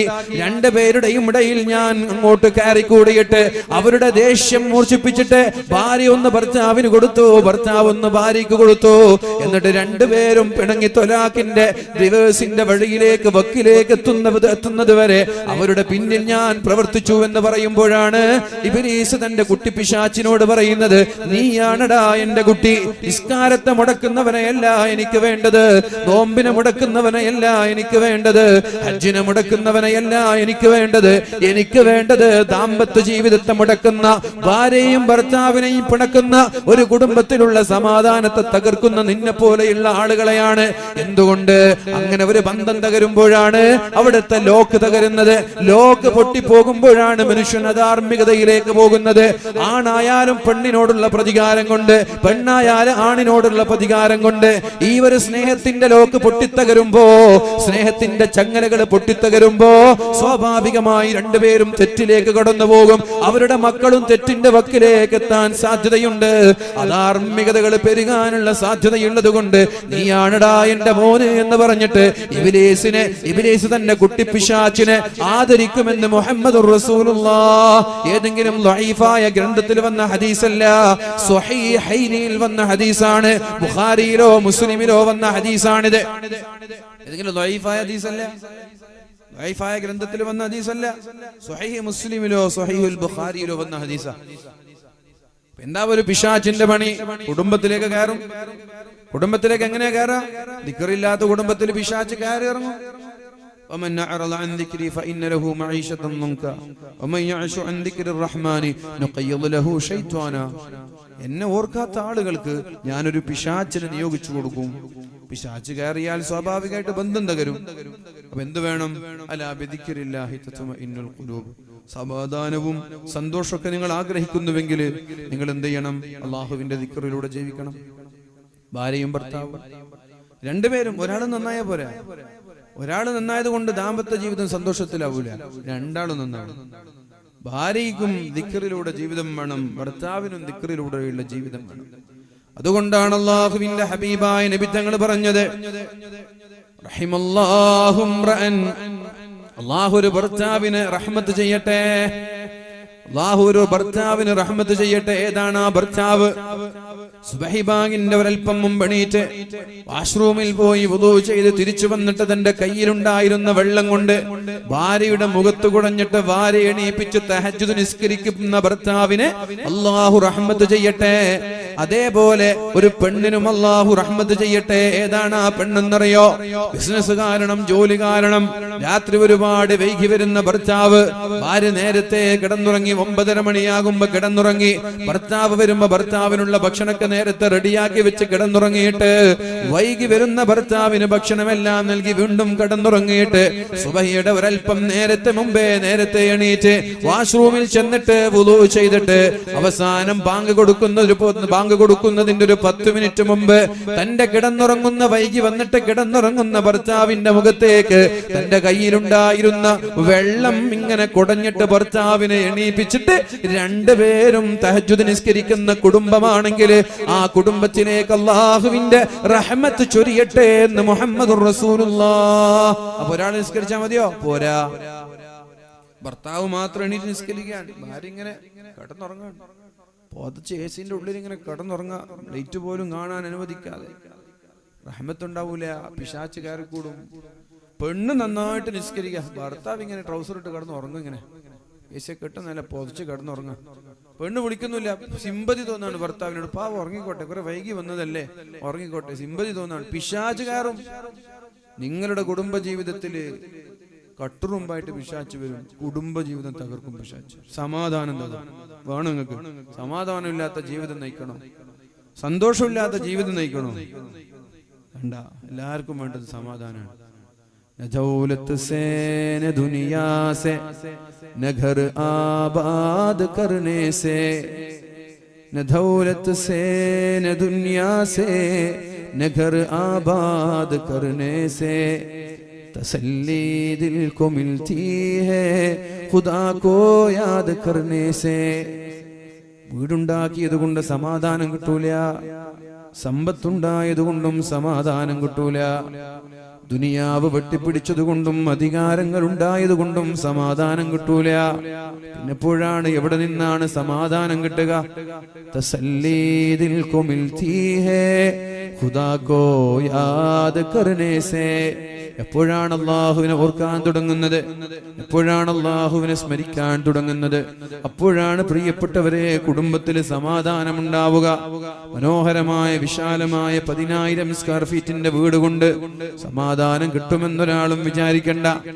ആഡംബരപരമായ ലക്ഷൂറിയസ് വാഹനങ്ങളിലൂടെ യാത്ര ചെയ്യുമ്പോ സമാധാനം കിട്ടുമെന്നൊരാളും വിചാരിക്കണ്ട. അധികാരത്തിന്റെ കസേരയിൽ അള്ളിയിരുന്നത് കൊണ്ട്, അള്ളിപ്പിടിച്ചിരുന്നത് കൊണ്ട് സമാധാനം കിട്ടുമെന്നൊരാളും വിചാരിക്കണ്ട. ലക്ഷക്കണക്കിന് വരുമാനം മാസാമാസങ്ങളിൽ ഓരോ ബിസിനസ് സംരംഭങ്ങളിൽ നിന്ന് കടന്നു വരുന്നത് കൊണ്ട് സമാധാനം കിട്ടുമെന്ന് വിചാരിക്കണ്ട. സമാധാനം കിട്ടണമെങ്കിൽ അള്ളാഹുവിലേക്ക് മടങ്ങണം, അള്ളാഹുവിനെ ഓർക്കണം, സമയത്ത് ദിക്ർ ചെല്ലണം, നിസ്കരിക്കണം, ദിക്ർ ചെല്ലണം. അവിടെയാണ് സമാധാനമുള്ളത്. അലാ ബിദിക്രില്ലാഹി തത്മഇന്നുൽ ഖുലൂബ്. ഓരോ മനുഷ്യനും സമാധാനം ലഭിക്കുന്നത് അള്ളാഹുവിനെ സ്മരിക്കുമ്പോൾ മാത്രമായിരിക്കും. അതുകൊണ്ട് ഒരുപാട് ദിക്റുകൾ പഠിപ്പിച്ചിട്ടുണ്ട്. നാളെ മുതൽ ഭാര്യയും ഭർത്താവും കൂടിയിട്ട് തസ്ബീഹ് മാലം കയ്യിൽ പിടിച്ചിട്ട് ഇങ്ങനെ ജോലിക്കൊന്നും പോകാതെ, കിച്ചണിലൊന്നും പോകാതെ റൂമിൽ കുത്തിരുന്നിട്ട് ദിക്ർ ചെല്ലണമെന്നല്ല. ദിക്ർ ചെല്ലാൻ ചില സ്ഥലങ്ങൾ പഠിപ്പിച്ചിട്ടുണ്ട്. ആ സ്ഥലങ്ങളിലുള്ള ദിക്ർ മാത്രം ഇപ്പൊ ചെല്ലാൻ മതി. മറ്റേ ദിക്റൊക്കെ കുറച്ച് വലുതാകുമ്പോൾ ചെല്ലാൻ മതി. ഇപ്പൊ നിങ്ങൾ ചെല്ലേണ്ടത് അശ്റൂമിൽ പോകുമ്പോഴുള്ള ദിക്ർ, തിരിച്ചു വരുമ്പോഴുള്ള ദിക്ർ, വീട്ടിൽ കയറുമ്പോഴുള്ള ദിക്ർ, ഇറങ്ങുമ്പോഴുള്ള ദിക്ർ, വണ്ടിയിൽ കയറുമ്പോഴുള്ള ദിക്ർ, ഭക്ഷണം കഴിക്കുമ്പോഴുള്ള ദിക്ർ, കഴിച്ചു കഴിഞ്ഞതിന് ശേഷമുള്ള ദിക്ർ. ഇങ്ങനെ ഈ ഒരു ദിക്റുകളിലൂടെ രണ്ടുപേരും ജീവിക്കുമ്പോൾ പിശാച്ച് അവിടെ നിന്ന് ഓടിപ്പോകും. ദിക്ർ ചെല്ലുന്ന സ്ഥലത്ത് പിശാച്ചിന്റെ സാന്നിധ്യം ഉണ്ടാവില്ല, അയാൾ ഇറങ്ങിപ്പോകുന്ന. അപ്പൊ സമാധാനം തിരിച്ചു. ഏതൊരു ബന്ധാണെങ്കിലും ഹറാമിലൂടെ തുടങ്ങുന്ന ബന്ധത്തിൽ ബർക്കത്തുണ്ടാവില്ല, 100% ഉറപ്പാണ്. കുല്ലു ഷൈഇൻ ذي بال لم يبدأ ببسم الله فهو أبتر. പ്രേമിച്ചൊക്കെ നടക്കുന്ന ചെറുപ്പക്കാരുണ്ടെങ്കിൽ അവളെ തന്നെ വേണമെന്ന് പറഞ്ഞ് കല്യാണം കഴിക്കാൻ വേണ്ടി കാത്തിരിക്കുന്ന ആളുകളുണ്ടെങ്കിൽ ഇനി അവളെ കല്യാണം കഴിച്ചാലും ഇനി വേറെ കല്യാണം കഴിച്ചാലും നിന്റെ ദാമ്പത്യ ജീവിതത്തിന്റെ ബർക്കത്തൊക്കെ പോയി. കാരണം എന്തേ? പ്രേമിച്ചു തുടങ്ങിയില്ലേ. അതുകൊണ്ട് പ്രേമം എന്ന് എപ്പോഴും പ്രേമൊക്കെ തുടങ്ങാം. 18 വയസ്സാവും പ്രേമം തുടങ്ങുമ്പോൾ. കുട്ടികൾക്ക്, പെൺകുട്ടികൾക്ക് 18 ആവും, ആൺകുട്ടികൾക്ക് 18, 19, 20 ആവും. കോളേജിലൊക്കെ എത്തുമ്പോഴാണ് പ്രേമിക്കാൻ തുടങ്ങുക. ആ സമയത്ത് കല്യാണം കഴിപ്പിച്ചു കൊടുത്താൽ മാഷാ അല്ലാഹ് നല്ല ഹലാലായ രീതിയിൽ ജീവിതം മുന്നോട്ട് കൊണ്ടുപോകാൻ കഴിയും. കോളേജിലൊക്കെ എന്ത് സുഖം ഉണ്ടാവും. എന്തിനാ അടിപിടി കൂടുന്നത്? പെണ്ണിന്റെ പേരിലായിരിക്കും കോളേജിൽ അടിപിടി കൂടുക. ഉറൂസിനും വേദനയൊക്കെ എന്തിന്റെ പേരിൽ അടിപിടി കൂടുക? പല ഉറൂസുകളിൽ അടിപിടി എന്താ? പെണ്ണിനെ നോക്കി, പെണ്ണിനെ കണ്ടു, നമ്പർ കൊടുത്തു, ഇങ്ങനെയുള്ള വിഷയത്തിൽ പലപ്പോഴും അടി ഉണ്ടാവുക. ഇതൊക്കെ ഇല്ലാതാവും. അടിയില്ലാതാകും, രാത്രി വൈകി ഉറങ്ങുന്നതില്ലാതാവും, കഞ്ചാവില്ലാതാവും, മയക്കുമരുന്നില്ലാതാവും, കുട്ടികൾക്കൊക്കെ പള്ളിനോട് താല്പര്യം വരും, കുട്ടികൾക്ക് പഠനത്തിന് നല്ല മാർക്ക് ഉണ്ടാവും. നിങ്ങൾ പരീക്ഷിച്ചു നോക്ക്, ഒരു 10 കൊല്ലം കൊണ്ട് നിങ്ങൾ ഈ എന്തായി സ്ഥലത്തിന്റെ പേര് ഇല്യാസ് നഗർ. ഇല്യാസ് നഗറിൽ അത്ഭുതകരമായ മാറ്റങ്ങൾ ഉണ്ടാവും. ഇല്യാസ് നബീനെ പോലെയുള്ള കുറെ ആളുകൾ ഉണ്ടാക്കാൻ കഴിയും നമുക്ക് ഇൻഷാ അല്ലാഹ്. അപ്പൊ നിങ്ങൾ പാരന്റ്സ് അതിന് തയ്യാറാവണം. നിങ്ങൾക്കൊരു കരുത്തുണ്ടാണ്. നിങ്ങൾക്ക് സ്വന്തമായിട്ടൊരു നിലപാടില്ലെങ്കിൽ പിന്നെ നിങ്ങളെ പറഞ്ഞിട്ട് കാര്യമില്ല. നിങ്ങൾക്കൊരു ആർജവം ഉണ്ടാവണം, ഒരു തൻ്റെയുടെ ഉണ്ടാവണം. മക്കളെ കല്യാണം കഴിപ്പിച്ചു കൊടുക്കാനുള്ള തൻ്റെയുടെ ആർജവം നിങ്ങൾക്ക് ഉണ്ടാവണം. മോള് വേണ്ടാന്ന് പറയുമ്പോൾ എന്നാ പിന്നെ വേണ്ട, ആ ഒരു രീതിയല്ല. നിങ്ങൾക്ക് നിങ്ങളുടെ മക്കളാണ്, നിങ്ങൾക്കൊരു തീരുമാനം എടുക്കാൻ കഴിയണം. ആ തീരുമാനം എടുക്കാൻ കഴിയണമെങ്കിൽ അതിനനുസരിച്ച് ചെറുപ്പത്തിൽ നമ്മുടെ മക്കളെ വളർത്തണം. നേരത്തെ തന്നെ പറഞ്ഞവരെ മനസ്സിലാക്കണം. ഏത് മക്കളും മാതാപിതാക്കൾ സ്നേഹത്തോടെ പറയുന്ന ഉപദേശത്തൊന്നും തള്ളിക്കളയൊന്നുമില്ല. സ്നേഹത്തോടെ പറയുന്നത്. വാശിക്ക് പറഞ്ഞാൽ അവരും വാശി പിടിക്കും. നമ്മൾ വാശിയോട് പറഞ്ഞാൽ അവരും വാശി പിടിക്കും. സ്നേഹത്തോടെ പറഞ്ഞെന്ന ഒരു മെസ്സേജും ഒരു കുട്ടിയും തള്ളിക്കളയൂല. സ്നേഹത്തോടു കൂടി അവരോട് ചെറുപ്പത്തിലെ ഇത്തരം മെസ്സേജുകൾ കൈമാറാൻ നമ്മൾക്ക് കഴിയണം. ഒരു കുട്ടിയോട് പറയാണ്, 18 ചെറുപ്പത്തിൽ 15 വയസ്സ് പ്രായപൂർത്തിയായ ഒരു കുട്ടി കാണുമ്പോൾ ഒരു വലിപ്പൊക്കെ വന്ന കുട്ടിയോട് ഉപ്പയും പറയാണ്, എൻ്റെ 18 വയസ്സിന് ഞങ്ങൾ കല്യാണം കഴിപ്പിക്കിട്ടോ എന്ന് ഇടക്കിടക്കിടക്ക് ഇങ്ങനെ ഉണർത്തിയാൽ ആ കുട്ടി എന്തായാലും പ്രേമിക്കാൻ പോകില്ല. കാരണം ഞാൻ പ്രേമിച്ചാലും എനിക്ക് എന്തായാലും ഇപ്പോൾ 18 വയസ്സ് നിക്കായിപ്പിച്ചിരുമെന്ന് 5 കൊല്ലം മുമ്പേ 3 കൊല്ലം മുമ്പേ പറയാൻ തുടങ്ങിയിട്ടുണ്ട് എന്നൊരു ബോധം കുട്ടിക്ക് ഉണ്ടാവും. എനിക്കങ്ങനെ കുറേ ആളുകൾ അറിയാട്ടോ, അല്ലാഹുവിനെ പേടിയുള്ള ഉപ്പമാരൊക്കെ അങ്ങനെ ചെയ്യാം. 18 വയസ്സാകുമ്പോൾ കുട്ടികൾക്ക് നിക്കാഹ് കഴിപ്പിച്ചു കൊടുത്തതിന് ശേഷം പുറത്ത് പഠിക്കാൻ പോയി. ഇപ്പോൾ അടുത്തിട്ട് UK ഒരു കുട്ടി പഠിക്കാൻ പോയി. 21 വയസ്സാവാൻ കാത്തിരുന്നു അയാൾ, അതുവരെ അയച്ചില്ല. 21 വയസ്സാകുമ്പോൾ ഉടനെ തന്നെ ആ ചെറുപ്പക്കാരൻ നിക്കാഹ് കഴിച്ചിട്ട് ഇനി UK എവിടെ വേണമെങ്കിലും പോയിക്കോ എന്ന് പറഞ്ഞയച്ചു. അതേപോലെ കൂടുതൽ പഠിക്കുന്ന കുട്ടി 18 വയസ്സാകുമ്പോൾ പെൺകുട്ടിക്ക് നിക്കാഹ് ചെയ്തിട്ട് ഇനി നീ പഠിച്ചോ എന്ന് പറഞ്ഞയച്ചു. അങ്ങനെയൊക്കെ ഉണ്ട് എത്രയോ ഉപ്പന്മാർ, അല്ലാഹുവിനെ പേടിയുള്ള ഉപ്പന്മാർ. പ്രിയപ്പെട്ടവരെ, രണ്ടാമത്തെ വിഷയവും പറഞ്ഞു. മൂന്നാമത്തെ വിഷയം, ഹറാമിലൂടെ തുടങ്ങുന്ന ഒരു കാര്യത്തിലും അല്ലാഹു ബർക്കത്ത് ചെയ്യൂല. കുല്ലു ശൈഇൻ ദീബാലിൻ ലം യുബ്ദഅ ബിസ്മില്ലാഹി ഫഹുവ അബ്തർ. അല്ലാഹുവിന്റെ ബിസ്മി കൊണ്ട് തുടങ്ങാതെ, അല്ലാഹുവിന്റെ പേര് കൊണ്ട് തുടങ്ങാത്ത, അല്ലാഹുവിനെ ഓർക്കാതെ, അല്ലാഹുവിന്റെ ആ ഒരു അനുസരണയില്ലാതെ തുടങ്ങുന്ന എല്ലാ കാര്യങ്ങളുടെയും ബർക്കത്ത് നഷ്ടപ്പെടും. ബർക്കത്ത് നഷ്ടപ്പെട്ടാൽ സമാധാനം നഷ്ടപ്പെടും. കല്യാണം കഴിക്കുന്ന ഓരോ ചെറുപ്പക്കാരനും, ചങ്ങാതിമാരുടെ സ്വാധീന വലയമുള്ള ചെറുപ്പക്കാരൊക്കെ ചിന്തിക്കേണ്ടത്, കല്യാണം എന്നുള്ളത് നിന്റെ ഭാവി ജീവിതത്തിന്റെ തുടക്കമാണ്. കല്യാണം കഴിയാൻ പോകുന്ന ചെറുപ്പക്കാരൊക്കെ ശ്രദ്ധിച്ചോളൂ, വിവാഹം എന്നുള്ളത്, നിക്കാഹ് എന്നുള്ളത് നിന്റെ മരണം വരെയുള്ള ഒരു ജീവിതത്തിന്റെ തുടക്കമാണത്. ആ തുടക്കം നന്നാവേണ്ടത് നിന്റെ ആവശ്യമാണ്, ചങ്ങാതിമാരുടെ ആവശ്യമല്ല.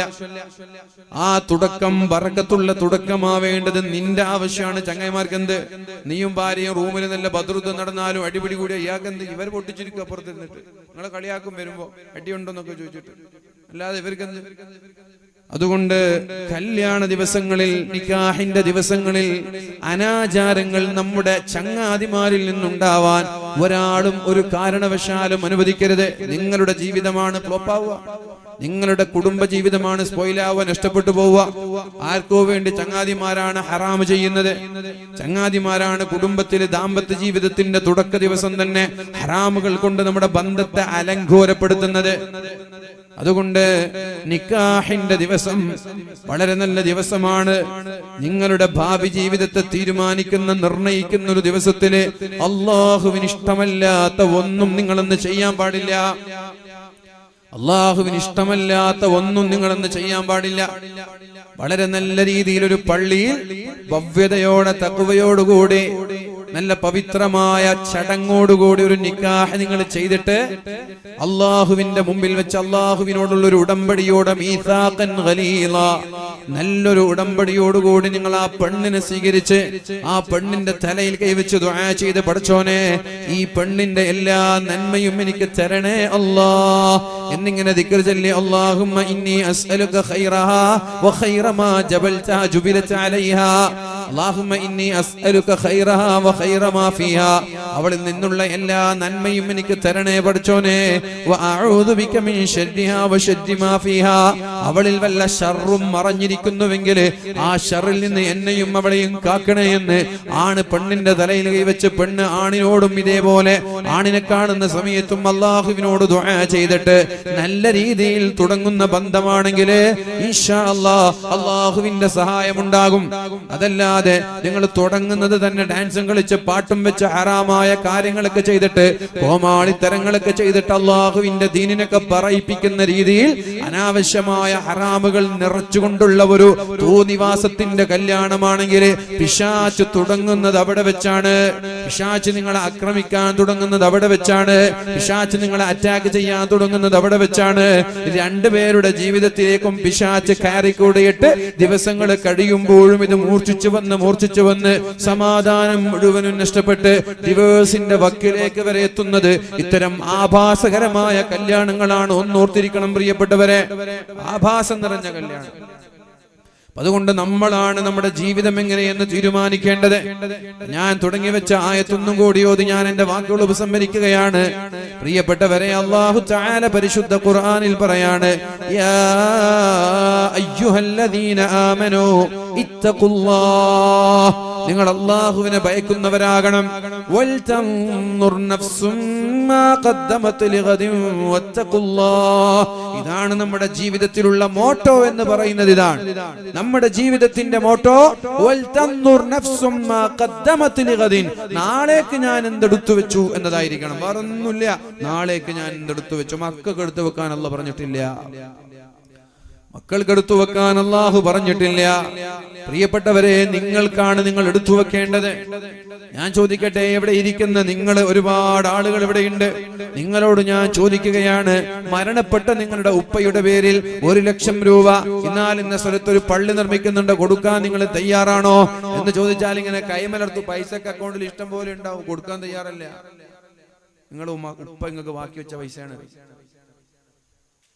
ഇഷ്ടംപോലെ പൈസ ഉള്ള ആൾ, ഇല്ലാത്ത ആൾ കൊടുക്കാൻ പറ്റൂലല്ലോ. ഇഷ്ടം പോലെ പൈസ അക്കൗണ്ടിലും സ്ഥലമായും വരുമാനമായും ഒക്കെ എടുത്തു വെച്ചിട്ട്, സ്വർണങ്ങളാക്കി എടുത്തു വെച്ചിട്ട്, സ്വന്തം ഇത്രയൊക്കെ സമ്പാദ്യങ്ങൾ ബാക്കി വെച്ച് മരിച്ചുപോയ ഉപ്പാക്ക് വേണ്ടിയിട്ട് 1 ലക്ഷം കൊടുക്കാൻ പറയുമ്പോ കൈമലർത്താം.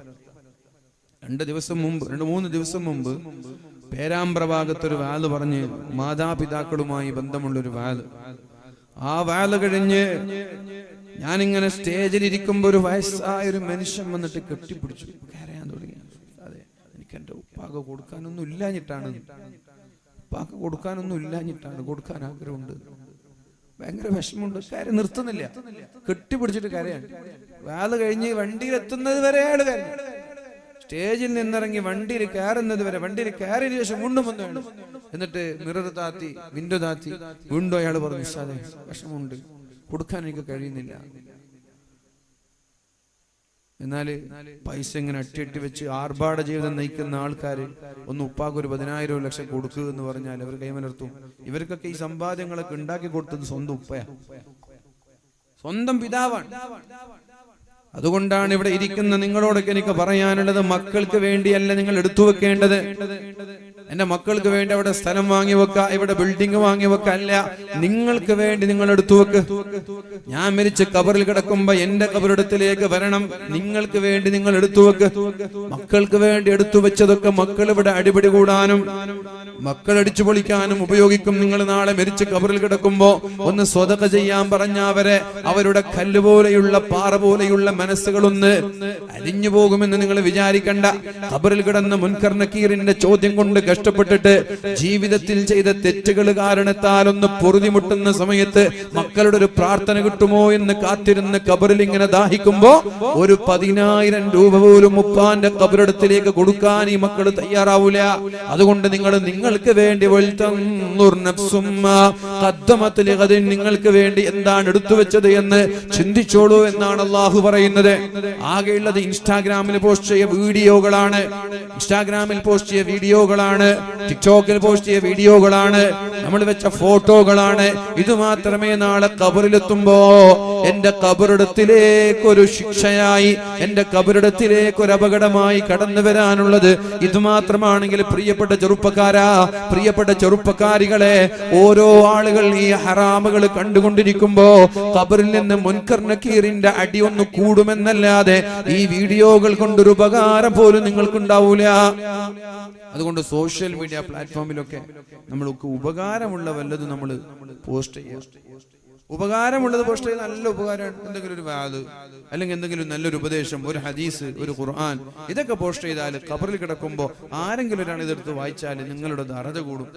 നേരെ മറിച്ച് ഇങ്ങനെ പാട്ടും പാടി ഡാൻസും കളിക്കുന്ന വീഡിയോ ഇട്ടാലോ, ഖബറിൽ കിടക്കുന്ന സമയത്ത് മുൻകർ നക്കീർ അടിക്കുമ്പോഴായിരിക്കും ഒരാൾ നിങ്ങൾ വീഡിയോ കാണാം ഇൻസ്റ്റാഗ്രാമിലുള്ള, അടിയൊന്ന് കൂടുന്നല്ലാതെ അതുകൊണ്ടൊരു ഉപകാരം ഉണ്ടാവില്ല. ആലോചിച്ചോളെ, എന്താ നാളേക്ക് വേണ്ടത്, എന്താ നാളേക്ക് വേണ്ടതെന്ന് ആലോചിച്ചോളെ. എന്നിട്ട് നാളേക്ക് വേണ്ടി എല്ലാവരും നല്ലതെടുത്തു വെക്കാൻ ശ്രമിക്കുക. അല്ലാഹു റബ്ബ് സുബ്ഹാനഹു വ തആല തൗഫീഖ് നൽകട്ടെ. ഒരൊറ്റ ഹദീസും കൂടി പറഞ്ഞു നിർത്താം. അൽ ബിർറു, നന്മ എന്ന് പറയുന്നത് മാ സകനത് ഇലൈഹി നഫ്സു, നിങ്ങൾക്കത് ചെയ്താൽ സന്തോഷം കിട്ടണം, ചെയ്താൽ സന്തോഷം കിട്ടുന്നതാണ് നന്മ എന്ന് പറയുന്നത്. അൽ ബിർറു മാ സകനത് ഇലൈഹി നഫ്സു വതുമഅന്ന ഇലൈഹിൽ ഖൽബു, ആ ചെയ്തപ്പോ നിങ്ങളുടെ കൽബിന് എന്തെന്നില്ലാത്ത ആശ്വാസം കിട്ടി. ഒരു കാര്യം, ഉദാഹരണം, സ്വതക കൊടുത്താൽ ശരീരത്തിന് സമാധാനം, നിങ്ങളുടെ ഹൃദയത്തിനും സമാധാനം കിട്ടി. ഒരു 10,000 കൊടുത്തപ്പോ.